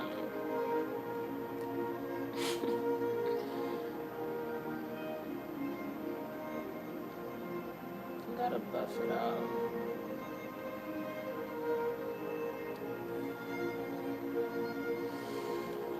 Man, it's actually scary out here, but I wish that it's gonna come to the point where celebrities know exactly where to go, or know the exact place to go. And I feel like it's Princess Balenzi Ministry School of Power. That's where like a lot of them will get saved, because it's a lot of confusion. Like, we got some worldly pastors out there that will like do TikToks and do like all these videos where they're like promoting the world, but then going back and be telling people like okay, so they're basically out there. They're basically out there going and saying that, okay, this is what you're not supposed to do. Like, they'll say this in church, you know, do it on a video, say this is what you're not supposed to do, you know, this is who you're supposed to be, and this is how you're supposed to live, and, you know, you're supposed to serve God the right way. And then we'll go out there on social media, the same social media that they just preached on, like the same platform, and then do the exact opposite. Like, go and promote the world as well. Like, okay, I'm doing 2 jobs, but I'm working, full times for each job. Like, I don't know if I want to serve God fully or if I want to still stay in the world fully. Yes, I've been a pastor for my whole life, but I want to know, if there's like different sides, because I've been serving God my whole life. I want to know if there's something else out there.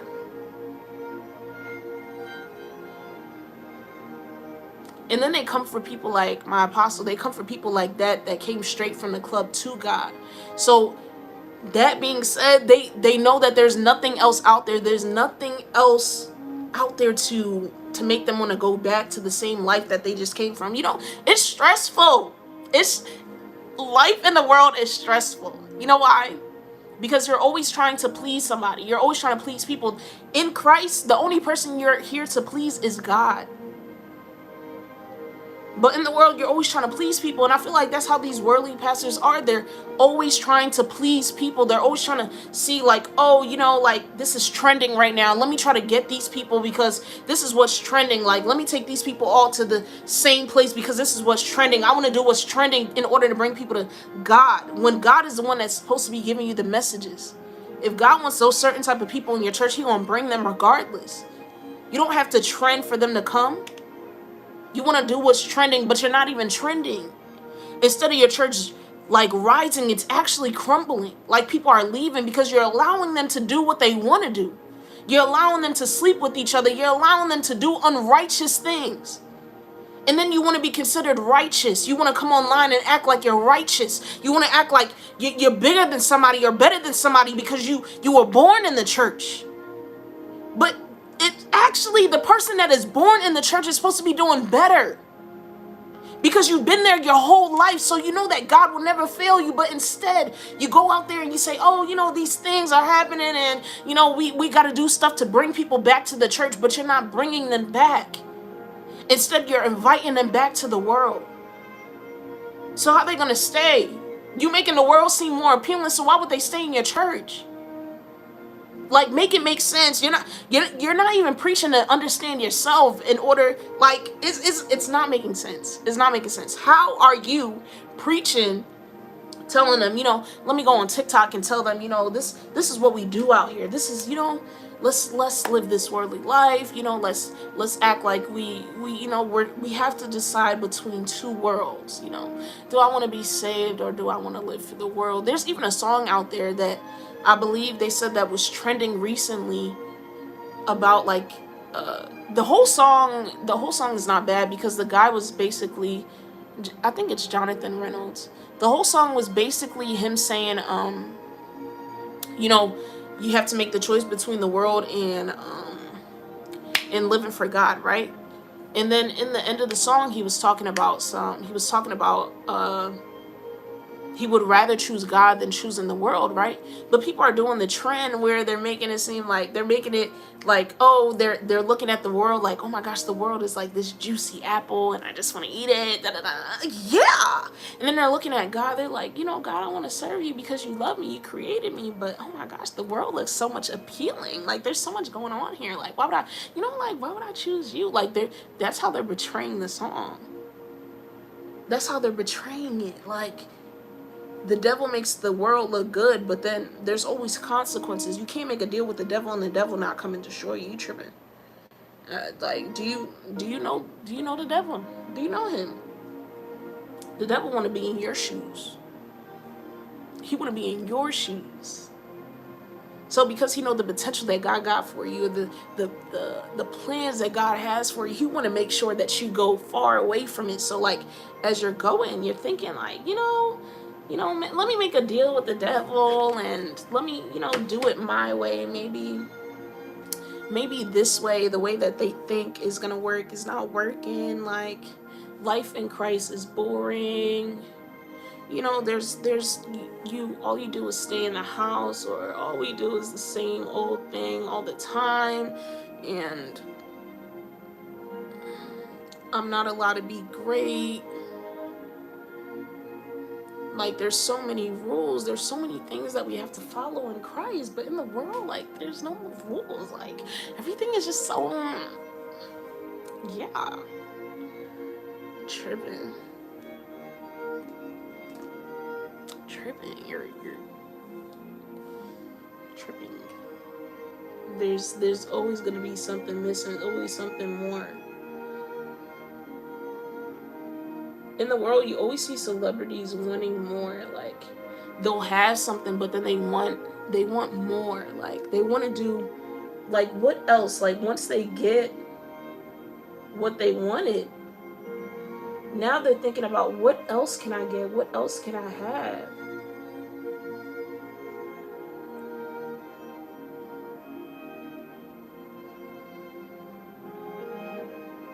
Like, with the devil, you're always thinking about, what more can I have? What more can I have? What more is out there for me? Sorry, I had to make this clean because it was like bothering me. I haven't done an eyeshadow look like this in a while.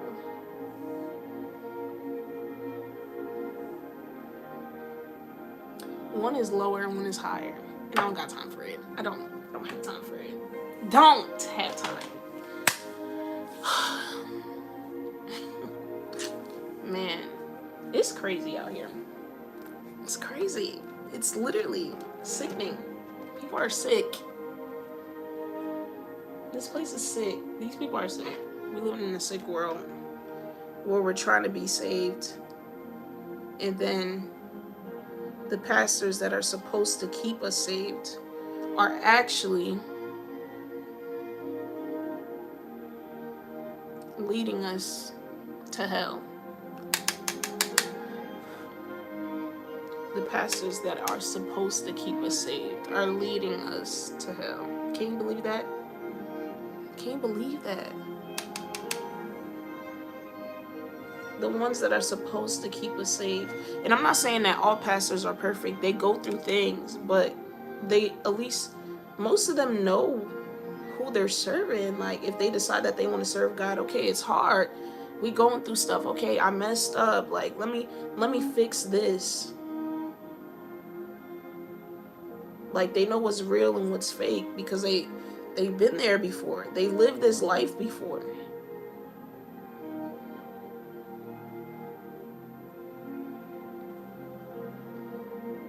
Like, I don't want to lead people the wrong way. So instead, like, I always thought about this, right?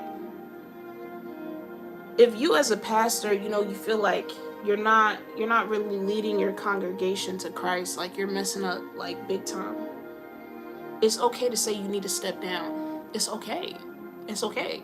It's okay, because people are going to judge you. People are going to look at you like, why are you trying to step down? But you got to do what's good for you. You got to do what's good for you in God's relationship. You got to think about God's church. Okay, this is not just the church that God decided, I want to use this person, or I want to use you to bring my children to me. So you got to think, this is somebody else's kids. So I got to take care of them with care. I got to make sure that they're good. I got to make sure that I'm doing the right thing always, that I'm not messing up. Let me do what's right for them. Let me try to make sure that they're okay. Because these are not my kids, so I can't handle them in any type of way. I got to handle them with care. Oh, these kids are delicate. These are delicate kids. I gotta treat them like how I would treat my kids. Because these are somebody else's kids. These are somebody else's children. This is somebody else. This is not mine. These are not my children. These are, God has given me the opportunity to have them as children, but they don't belong to me. They definitely don't belong to me. So let me ask the one that created them, the one that gave them to me. How am I supposed to take care of them when I'm struggling like this? Okay, you're a pastor, you're struggling, ask God to help you. Like, don't look at it as like, oh yeah, I'm supposed to be perfect because I'm a pastor. Look at it as like, I'm a child of God too. I'm God's child as well. So God, help me to lead your children the right way and not lead them astray. Help me to be the best pastor that I can be. Help me to be the best. Okay, God, you see me messing up. Show me how to make it right. Show me how to be the one that you ordained me to be. Not ordained by the church, not ordained by man, but ordained by you. Show me the person that you ordained me to be, not the church. How, bro? I don't even know. How is the church ordaining you? How is the church ordaining you? Like, you yourself, you know for a fact that you're terrible. Let's just say that. Like, you just know that you're terrible, that you're not a good person. Like, you know that. Like, let's just say that. Let's just say that you know that for a fact. You're terrible. Bro, just throw me in the trash. Like, you're a terrible person. Like, let's just say you know that. Let's just say that. Let's just say you know that you're a terrible person. Okay, now go to God and tell him, God, I'm terrible. I need you to fix me before I go out there again. I need you to fix me. There's a song like, change me, oh God, make me more like you. Change me, oh God. Change me, God. Change me, oh God. I don't know how to sing that song, like, but you get the point. Ask God to change you.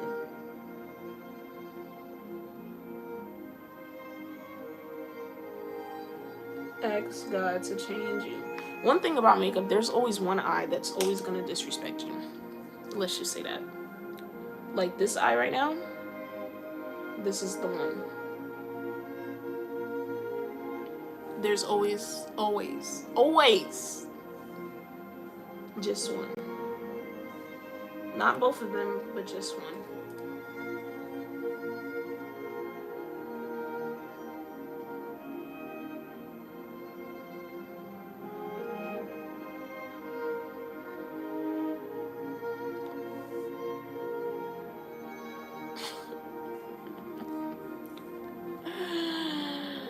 Almost took in my eye. Again, the same eye. It's always gonna disrespect you. Because it don't got no respect in this place. No respect at all. Like, it just don't respect its elders at this point. Anyway, I'm gonna do a white inner eye, right? But I'm gonna do some crucial things here. Some things that are just out of the ordinary for some, possibly most. Wing eyeliner. Pray for my eyes. This is wing eyeliner. This is by e.l.f. I'm sorry I haven't been talking to y'all about makeup, but I needed to say what I needed to say. Because these pastors are confused. Some of them are not called by God, so they just out here doing anything. And because they're not called by God and they're just out here doing anything,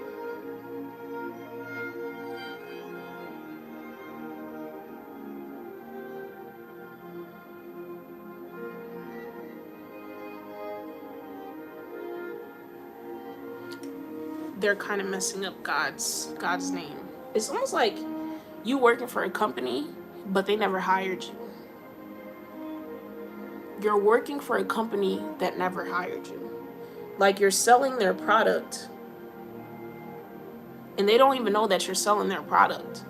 If they call, they'd be like, yo, this person work at this place? No, I don't even know that person. I don't know that person.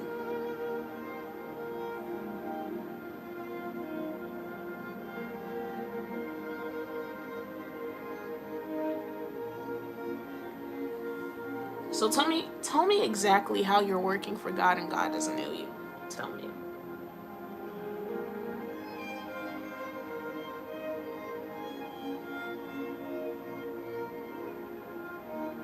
Tell me. Somebody explain that to me. How are you working for God and God doesn't know you? Let's talk about that. Did you hire yourself?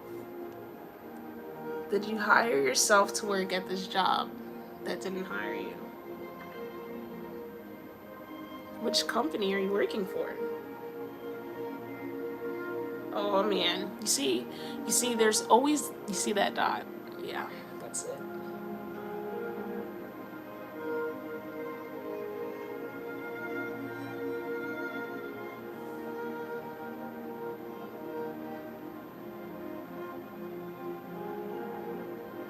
Yep. I I just messed up my eye, but we're gonna continue. He never knew you, but you casted out demons in his name.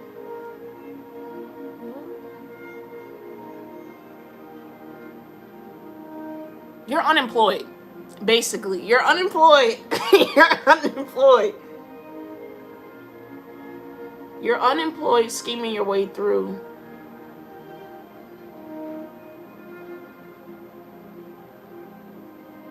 Oh my gosh, you're unemployed scheming your way through, but then still asking God to help you.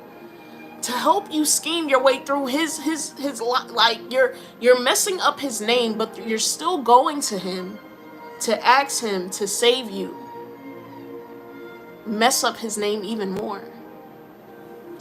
Bro, these people are sick. Bro, these people are sick. This is a sickness. This is a sickness. I'm just gonna act like this other eye doesn't exist for right now, but that's a sickness. You're using God's name, messing it up, but then you're saying that you work for him. Like you're acting like you work for him. Okay. Because I'm waiting for somebody to make it make sense.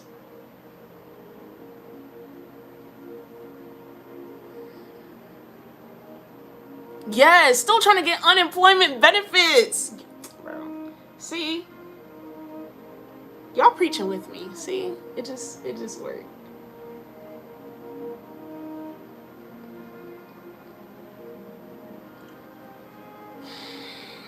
So I'm also gonna show you guys how to fix, you see this nonsense that happens. We're gonna fix it. Yeah, we're gonna fix it. But also, this is like a critical thing because this is liquid eyeliner. I don't know if y'all can hear that. It's liquid eyeliner, so like it has to dry and you can't be looking up and all that stuff. So let me show you guys how to clean that up. This brush, just flattening it with my finger. And I'm gonna take, if there's like concealer on there, you just like basically like tap on that, or like clean up anywhere that you have extra eyeliner at. You just clean it up with the excess concealer. So you're wondering, what's gonna happen with the eyeshadow. You just take the eyeshadow. Now that there's concealer on it, take the eyeshadow. I usually blow it so that there's not extra, where it's falling in my face. And you just pat over it, basically. You pat over it, and then you go to the next eyeshadow color that you had. Sadly, that's what you have to do to fix it. Sadly. And you just go in with the other one, fix it. Yeah. Like I said, there's always one eye that just is just disrespectful. Yeah. It's gonna happen. It happens often. More than you would expect it to. But how does it feel? I'm talking to the pastors out there that's false teachers. How does it feel to be unemployed?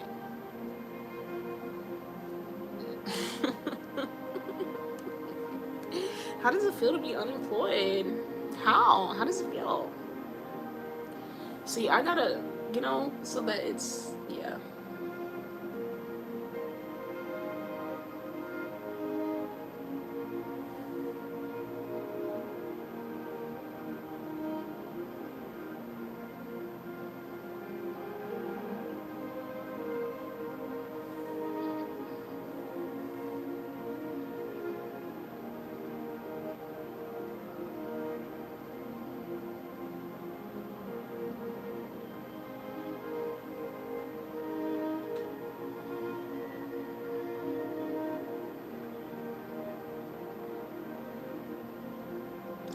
Then, oh my gosh, then they be the same ones trying to tell you that you're confused or you're brainwashed or, bro, you're brainwashed into thinking that you work for God. Come and talk to me when the common sense kicks in.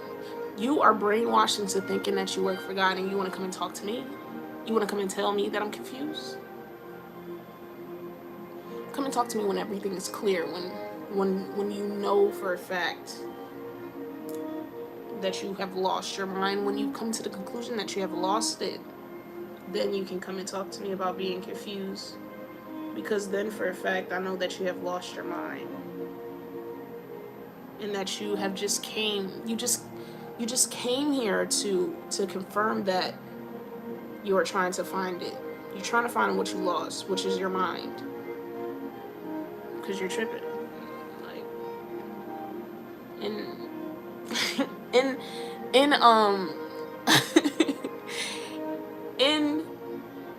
when I used to live in Philly, this is like, in Philly, this is what we used to say when we say that you're smoking something. Like, you're on something. You're on something because you lost it. Or they'll say like, I'm trying to be on what you on. Like, I'm trying to. That's low key. That's an insult. They're insulting you. It's not even low key. It's high key. They're insulting you. They said you're smoking something. Something is wrong with you. Something is wrong. Something is wrong with you.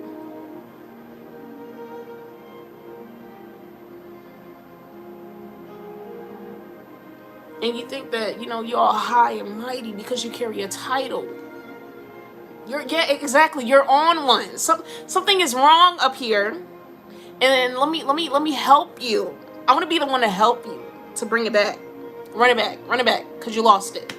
Run it back. Run it all the way back, because you lost something. Something was unscrewed because you lost it. You want to tell somebody else they confused. You want to tell somebody else that they in a cult.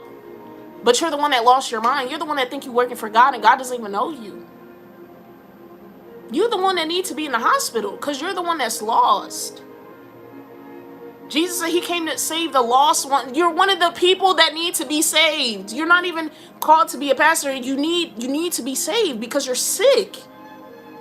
You lost it.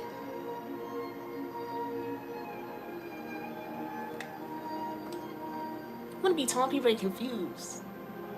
I'm confused how you think that I'm confused. That's what's confusing me. I'm confused. I'm confused why you think that I'm confused. At least I know the God that I'm serving. At least I know for a fact. I know for a fact that I'm his child. I know that for a fact. Like, what can you say for yourself? What can you say? Like, oh yeah, you can say that you're abusive. Oh yeah, you can also say, oh, but you can't say that because you're gonna mess up your reputation. But since you can't say it for yourself, let me say that you're abusive. You're, a woman beater, or, a molester or a raper. That's what you are. But you can't say that because you're going to mess up your reputation. At least I can speak out what I am and what I do, because nothing is a secret. But for you, you have to hide everything. You do everything behind closed doors. You don't want everybody to know your business, because your business is actually the real you. So you want everything to be hidden off of social media. You don't want everybody knowing about your business. Let me keep myself in private. Look at you. A dummy.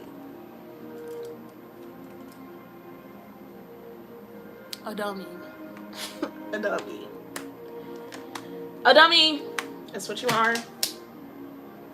That's what you are. Like, disgusting. Honestly, this makeup look is going a little bit too far. It's going a little bit too far, and I have no idea what's going on here. But we are gonna do mascara because why not? I'm also supposed to come live again because I haven't been doing updates for you guys as well. I haven't been doing updates. I haven't been doing a lot of things. So this is the makeup look for the video, but yeah, we've gotten a little bit too carried away. I'm actually looking for something, but I don't know where it's thing. Ooh.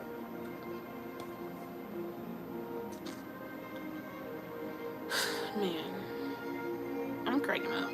Unemployment benefits. Man, I'm more employed than y'all. Come again. Say something again. Because I'm starting to think that God made my mouth reckless on purpose. Like, you know, I used to be like, you know, God, change me. Please. Change me. But then, of all the things, my mouth was still not, like, it still didn't change. So I'm thinking, you know, maybe God wants it to be reckless. You know, maybe I'm meant to be like this. Because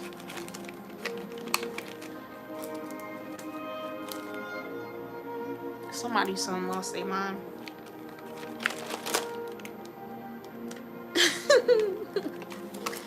Somebody's son lost their mind.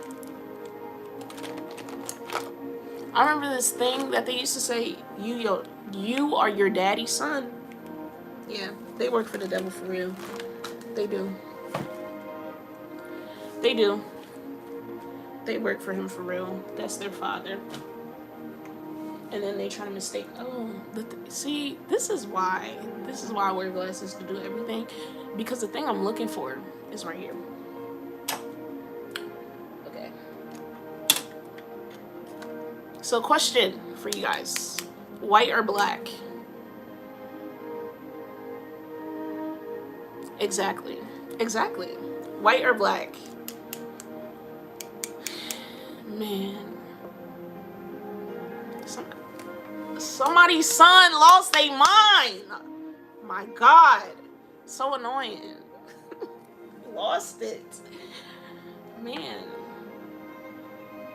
And I was even, the confirmation that I was really going to do this today is I saw, when I was watching Helena, Prophetess Helena, when I was watching her, and I saw the comments, and when I was looking at the comments, and I saw like 2 people under there that used to be a part of this ministry. I was looking like,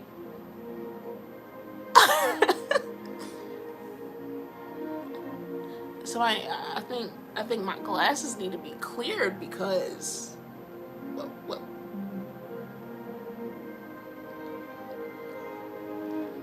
I think my glasses is a bit foggy. I think I'm seeing things. I said they came from this ministry and they want to be baby kids underneath Helena's post.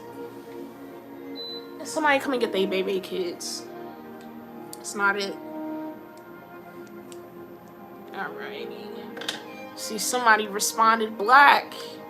Finally. This is eyeliner for my waterline. Oh. Some people, let me say, some people, like, have to, you know, open their mouth to, you know, but I feel like because I'm built different, I'm able to do it without that.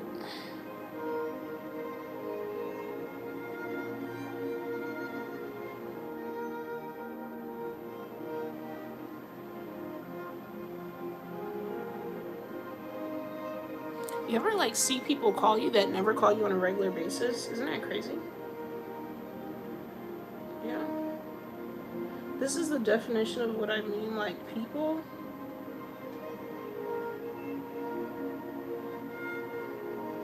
People have definitely lost their bonkers. They lost it.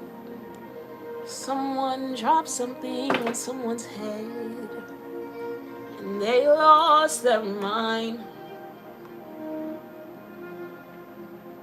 And another thing I want to address is do not I'm just begging you for your own safety purposes. Do not message me about what is going on in this ministry. Don't ask me.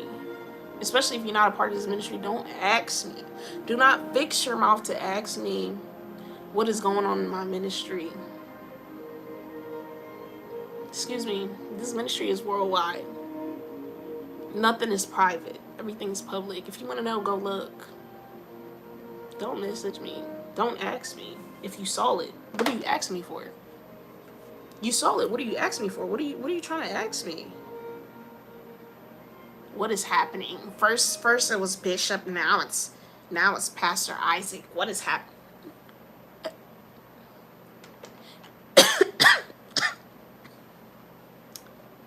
They lost it.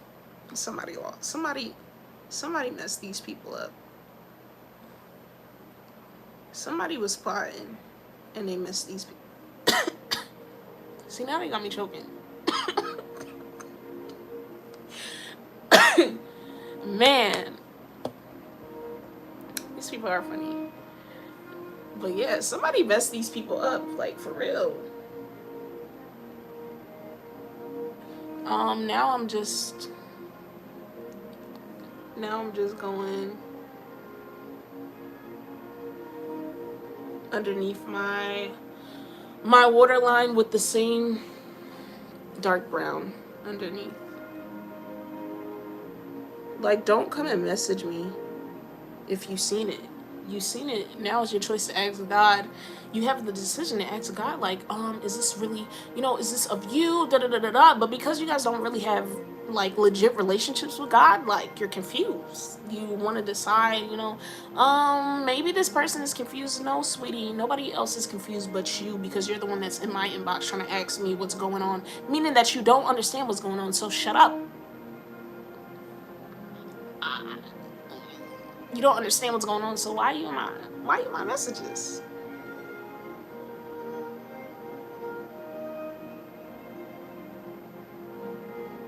Why are you in my messages? You lost something? Did you lose something here? I don't believe that I owe you anything here. Unless you was trying to find the mind that you lost, then I understand why you messaged me. But if you claim that you didn't lose your mind, why are you in my messages? Why are you in my messages? Oh my gosh, get out. Please. Please. If you claim that you didn't lose your mind, why are you in my stuff? Why are you worried about things that don't concern you? You ever meet people that's in everybody else's business but their own? Like, sweetie, your kids don't... Excuse me. Don't get me started. First of all, ma'am, your house is not in order. Let's worry about that. Let's worry about your relationship with God. Let's try to get our lives together before we worry about things that's happening outside of our house. Let's try to fix what's in there. Okay? Yeah. Okay. Let's try to fix that. Okay? Yeah. Fix that first. And then you come and talk to me about something that makes sense. Like, African Americans used to do this thing, you can't go outside till you eat your food. You gotta finish your food before you can go outside to go play with people. Okay, let's fix what's in your household first before we go open our mouths and talk about other people, what's happening with other people when we don't even know what's happening with us. Okay? The Bible says, before you go and take a speck out of somebody else's eye, let's take the log out of your mouth. Let's take it out. Let's take it out, because it's obvious.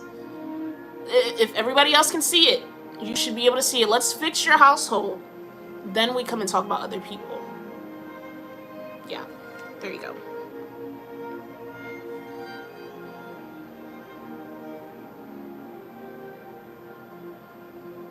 How you even trying to fix your mouth to gossip about somebody? Oh, man. How you trying to gossip about somebody? How?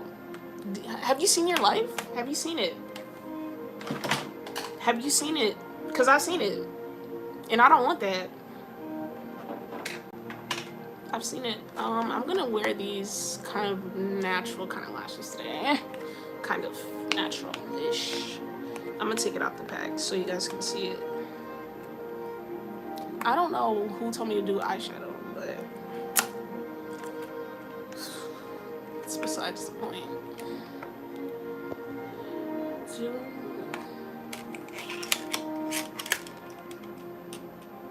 You know what I used to do when I was younger? I used to step on ants. So like, you know, like how we be calling these people that be underneath the posts and stuff, like commenting, we be calling them ants. They need to be stepped on, or they need to be sprayed. It's unacceptable. These are the lashes. They're like kind of, you know, calm. It's okay. We're not doing like any dramatic things. I'm gonna show you guys a trick, especially if you use duo lash glue. Show you guys a quick trick for the people, you know, the women out there that do makeup. Let me show you how to get your life together. Let me show you how to get it together really quick. Okay, there you go. So I go into it and I just clear off. I just make it point. Ooh, my eye just got blurry really quick. I just make it pointy, and then I take it and put it on my waterline. See, usually I put on my mascara before sometimes, and then sometimes I don't.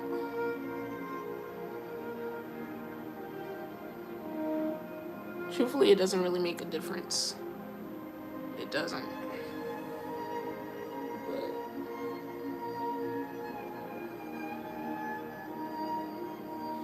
Ooh, my eye's getting blurry.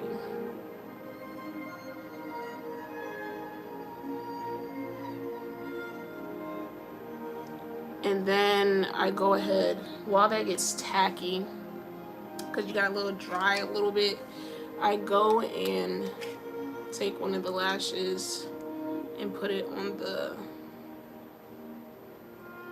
thing, on the brim where the lashes connect to your eyeball, guys. And then let that dry. But I just put it in the same spot so I remember which one's the left, which one's the right. Sometimes it's, ooh, it almost fell. Sometimes you don't really know the difference. Which one's your left and right? I don't know. Man. I think God is doing this so that women know that they can be powerful too. Because my Instagram name has always been I have a voice _ Alexis, right? But I never really spoke out. I could speak up for other people, but for myself, it was a no. Nah. No. It was too much to speak up for myself. Man, it was a no-go.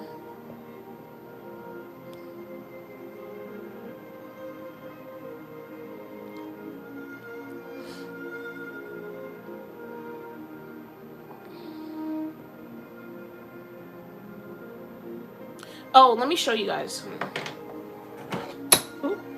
So this is the kind of camera that I have, right? Somebody just asked. This is the camera that I have. This is the one I record with.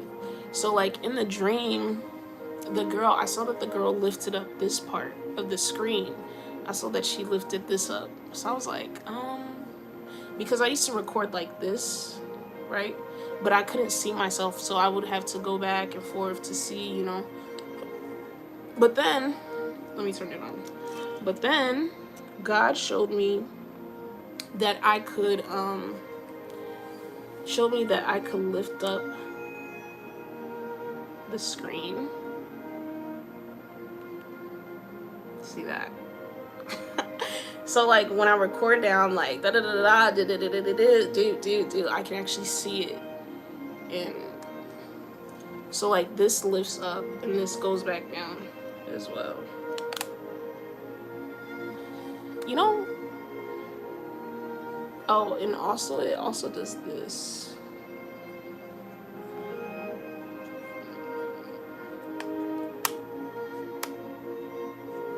Yeah. I was kind of sick. I was like, I feel a little bit slow because I did not know that, like, about my own camera. It's like, what?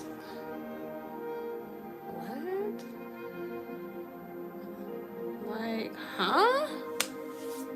You said what now? So, like, the glue is kind of dry, right? The glue on my eyelid is kind of dry. So let's check these lashes. This one goes on. I gotta make sure that my eye is not. Whew. So I try to go as close to my lash line as possible.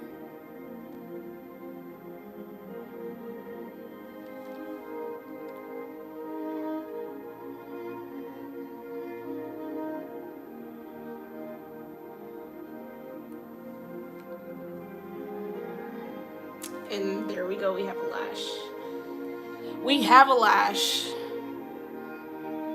Nah, this is like the best way. The best way is close. Oop. As close to the waterline as possible. Because when you look up, you don't want people to see the division between your regular lashes and the lashes. So when you put mascara on, like, it's supposed to, you like bring them together. I have to show you guys. Explaining is not my thing.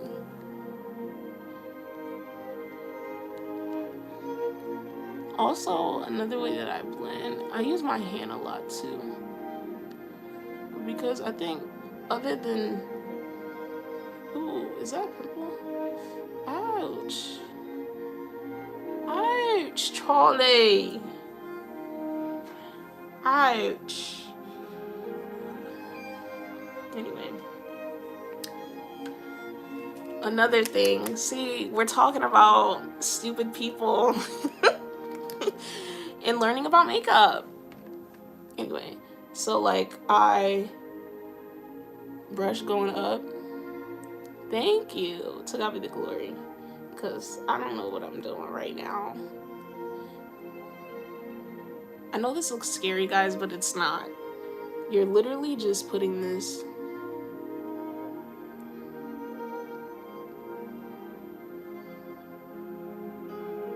Yeah, you're literally just putting this. I mean, I know how to explain, but I have to show you. Like, I actually have to show you for this part. So, for this, you gotta let it dry though. Before you clip it together, you gotta let it be like at least kind of halfway dry. Like a little dry, you know? A little bit. And now I do the other one.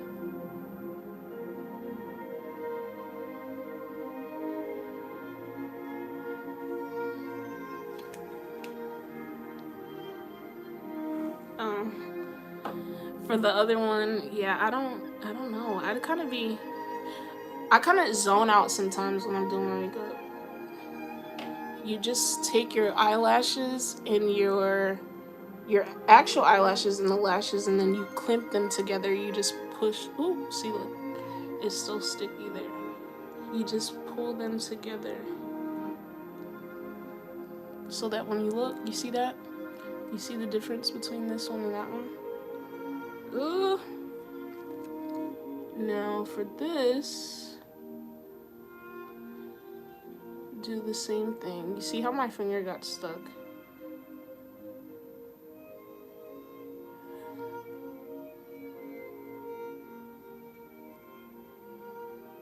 And then sometimes if your lashes are like too bunched up in your inner corner, you can always cut the inner corners before you, like it's like stabbing you. Like every time you blink, you feel it. Like right now, I can feel it just a little bit. You can cut those. But all I do is just lift it up a little bit sometimes. Or like I just take it and pull it up. Because this is why I don't pay to get my makeup done. Because I'm literally a makeup artist.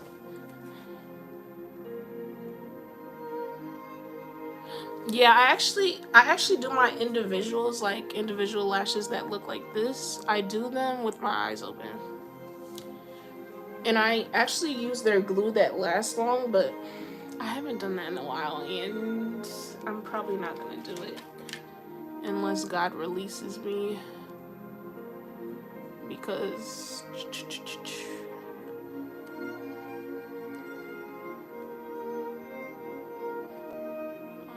want to sparse that up. I also bent this as well. It's like one of the ones that I use on clients because I don't feel like using my other one because I just washed it. So you said I wonder how people, let me see. You said I wonder how people that glue their eyes their eyes with the lashes get their eyes open. I don't know. I don't know. So now we have bottom lashes. Many people do not do their bottom lashes, but you know, for a dramatic exit, or you know, it just brings the look together. We're not even really done, to be honest. This would be like kind of it for me. Probably do a lip liner and then lipstick. Should I show y'all that before I do the, I think so. A brown lip pencil, but some people, they say it's better to use the same eyebrow pencil. I'm gonna leave this on with the lip gloss. I mean with the, what did I use? Carmex. I use my Carmex to moisturize my lip. So people think that, see, my lips are naturally already brown. So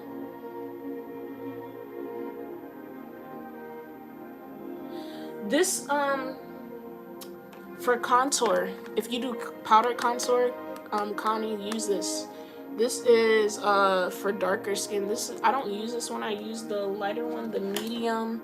This one is dark to deep, but I use this one medium to dark. This is the one I use for my contour. But for darker people, this is what I use. That's a fact. That's what I use on darker people.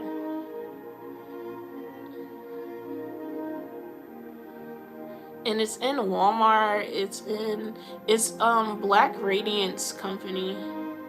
It's in Walmart. It's Target. It's in a lot of places. That's the one I use. I guess it's supposed to be closer. I always use nude lipstick. I don't like other lipsticks, guys, at all. Like, it's always the nude lip.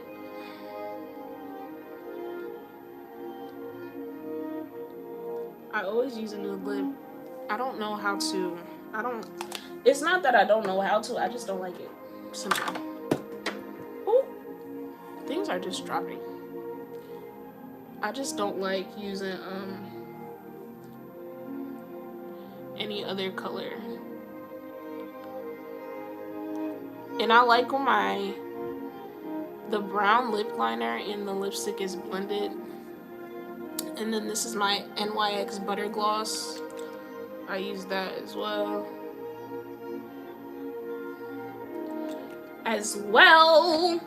And then I also use clear lip gloss. Yeah, shiny, shiny. And then sometimes I do this to take off the excess. You know, like when you get that little white thing,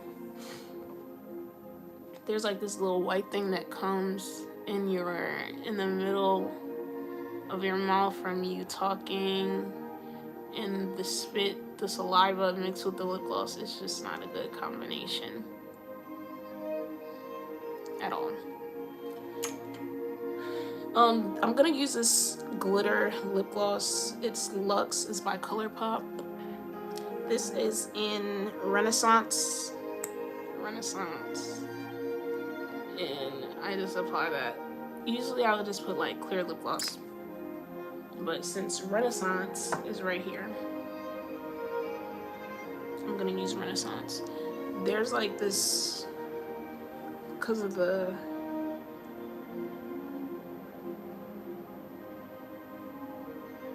my lip was already starting to form a thing. Because of usually what I would do is,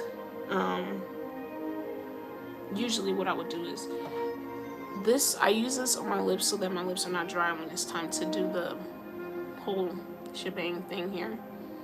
And I would wipe that off before I put my lipstick and all that stuff on. And then for blush, Connie, as well, for blush, you can use an eyeshadow palette for blush, because that's what I use most of the time. And then I also have this blush if I'm going for like a more subtle type of calm look. I use that as well. You can use your eyeshadow palette. So let's say if you want to use this pink or you want to use this purple. For darker people, it's like purple, like a purple kind of pink color. That looks good on them. Super cute.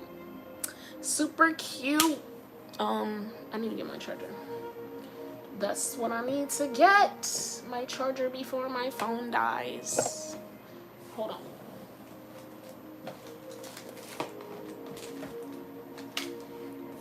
Woo. My charger. Because it said it was on 10%. Really? Yeah, people use, they actually have liquid blush though. Hold on, let me see if it's charging. They actually have liquid blush. This is supposed to be an edge, guys. Edges. It's supposed to be like that. But I don't feel like laying it down. So I'm gonna let it be great. I don't think that I even really did nose contour, but it kind of looks that way. So I'm gonna let it be great. Now for the bottom lashes. This one is Lift and Define. This is Extra Dimension mascara. And it's like kind of dry-ish. And then sometimes I use the bottom and sway it. See, this is the thing about wigs now. This is how the wigs get in the way. See, if you're wearing a wig, right? Wear the wig after you do your makeup. But yeah, you guys see that? I just go like this. Swift back and forth. And then bring it down.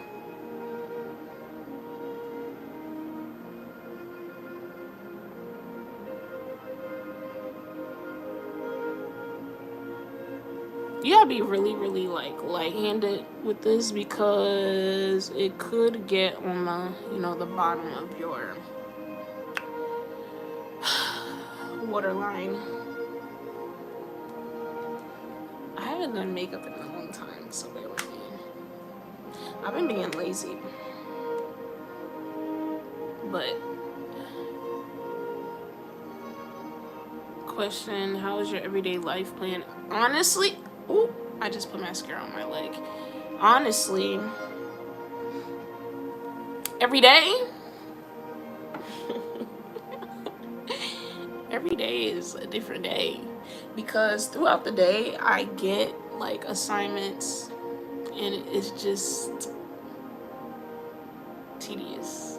Like it's like I could turn an assignment in, like let's say I do like 5 things straight in a row and I turn that assignment in, guess what, 5 more is coming. So like throughout the day I just be like I just do my work or like watch a pasta or like have to do stuff like go out and do something which I rather not. Like I rather stay inside the house. Like that's just my thing. I rather stay in the crib. I don't have time to be outside. I don't. Like I just rather stay inside. And when I do go outside, I attempt to vlog. Like there's this vlog that I'm going to post, and there was this guy. This is my like 2nd or 3rd time being in a Tesla, and this guy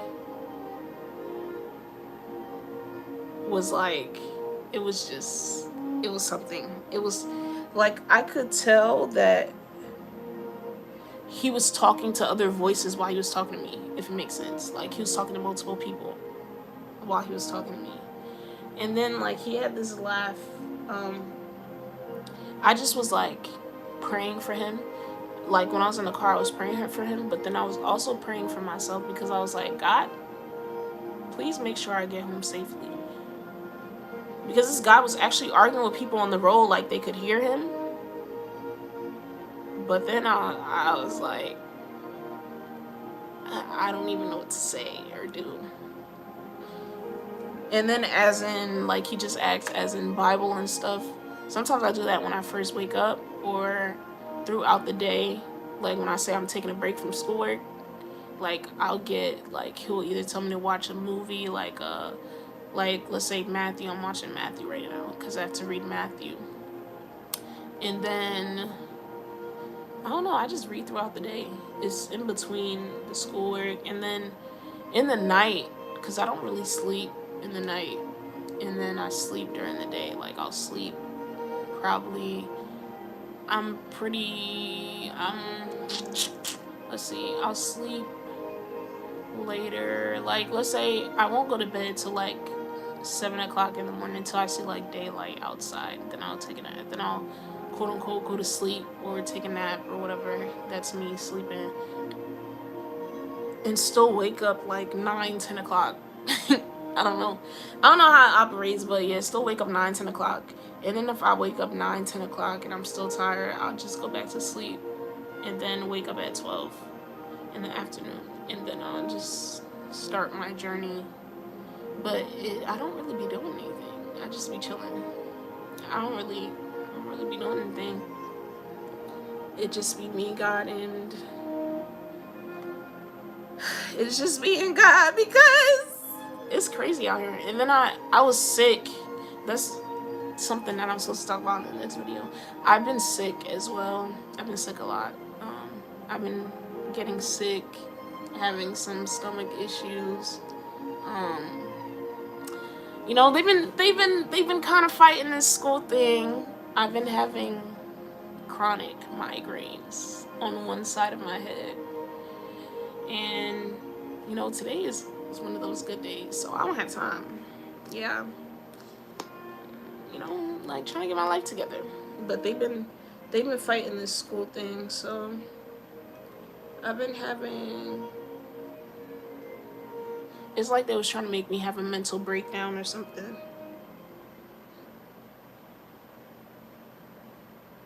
And it didn't really get worse until, like, I met that guy.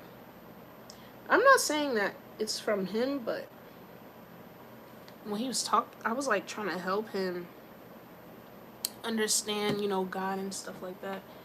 And he was, like, a scientist talking about science things. And I was like, sir, who created the science?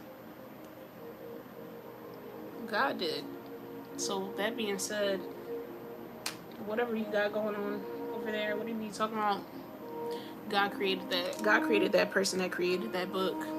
Because he was like, oh, I should have brought my book, like, so that you could read it. I was like, I'm not reading no book. I didn't say that to him, but I was like, I'm not reading no book. Like, bro, what are you talking about? Read a book.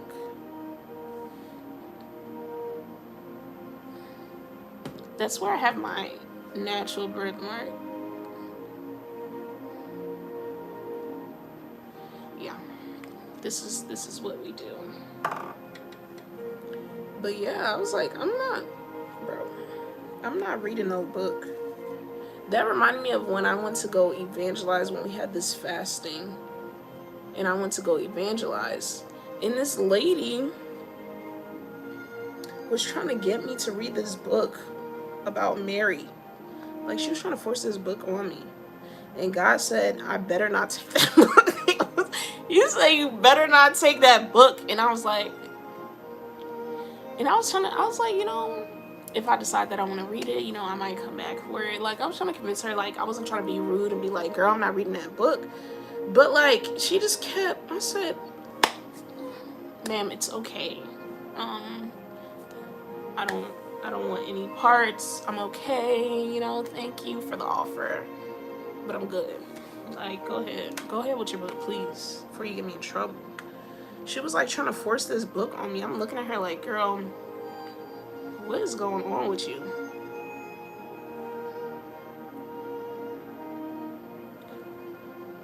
Also, another trick is you can use your eyeshadow to make a desired color that you want.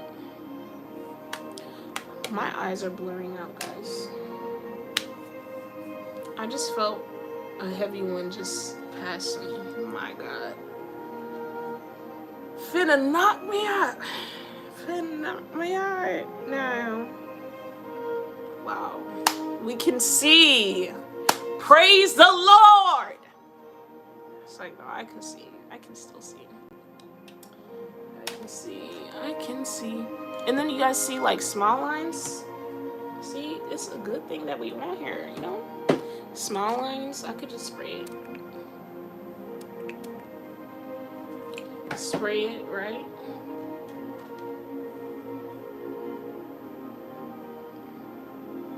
Because I smile a lot, or like even just talking, like smile. You take your translucent powder, because everything that you do, you gotta set it. I just had access on there, so I just take the translucent powder and set it.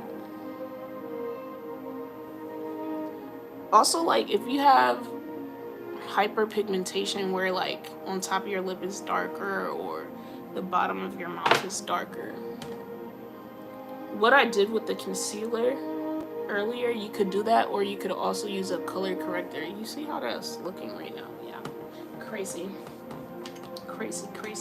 girl. I just take this is for my darker girls, but this is my exact skin color. So I just take this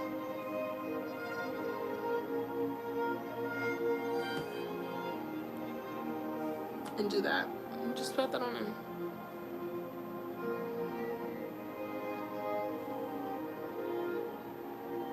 Yep. And that is the look. That is it. This how I be seeing people, you know. This how I used to be showing my makeup look. You know,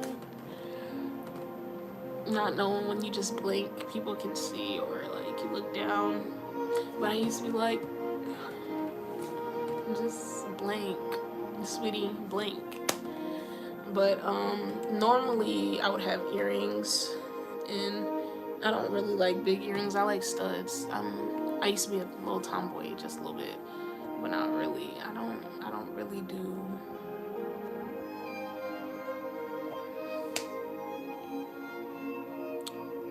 Yeah, I don't really do. Whatchamacallit? What was I about to say? I don't really do. What's this thing called? I don't even know what I'm talking about. Anyway, this is the end. The next video that I'm supposed to do. Should I just like come back? Like just end this and come back? What the heck? I just saw something fly. Should I just end this and come back? Because this is the end of this video. And just come back and talk. Thank you. This is how I take pictures. I just take pictures and just be like, and then for my next, video and stuff, like this is the thumbnail for this or the thumbnail for that. I just do the makeup look and then get it done. But yeah, I'm just gonna end it and then come back because I have to do double T. Today's Thursday. Wait, today's Thursday, right? Yeah, today's Thursday. I love this instrumental so much. I could listen to this all day. Actually, sometimes I do listen to it all day. I gotta do that. But like this one, this video, I actually didn't want to wear makeup for it, but it's cool. This one we can cry. This one we can do what we gotta do, cause whew. Alright. So I'm gonna end this. I love you guys with the love of God. And I will be back in like 5 minutes, or actually less than that. I just have to get my book. That's it. So, see you guys soon. Toodaloo.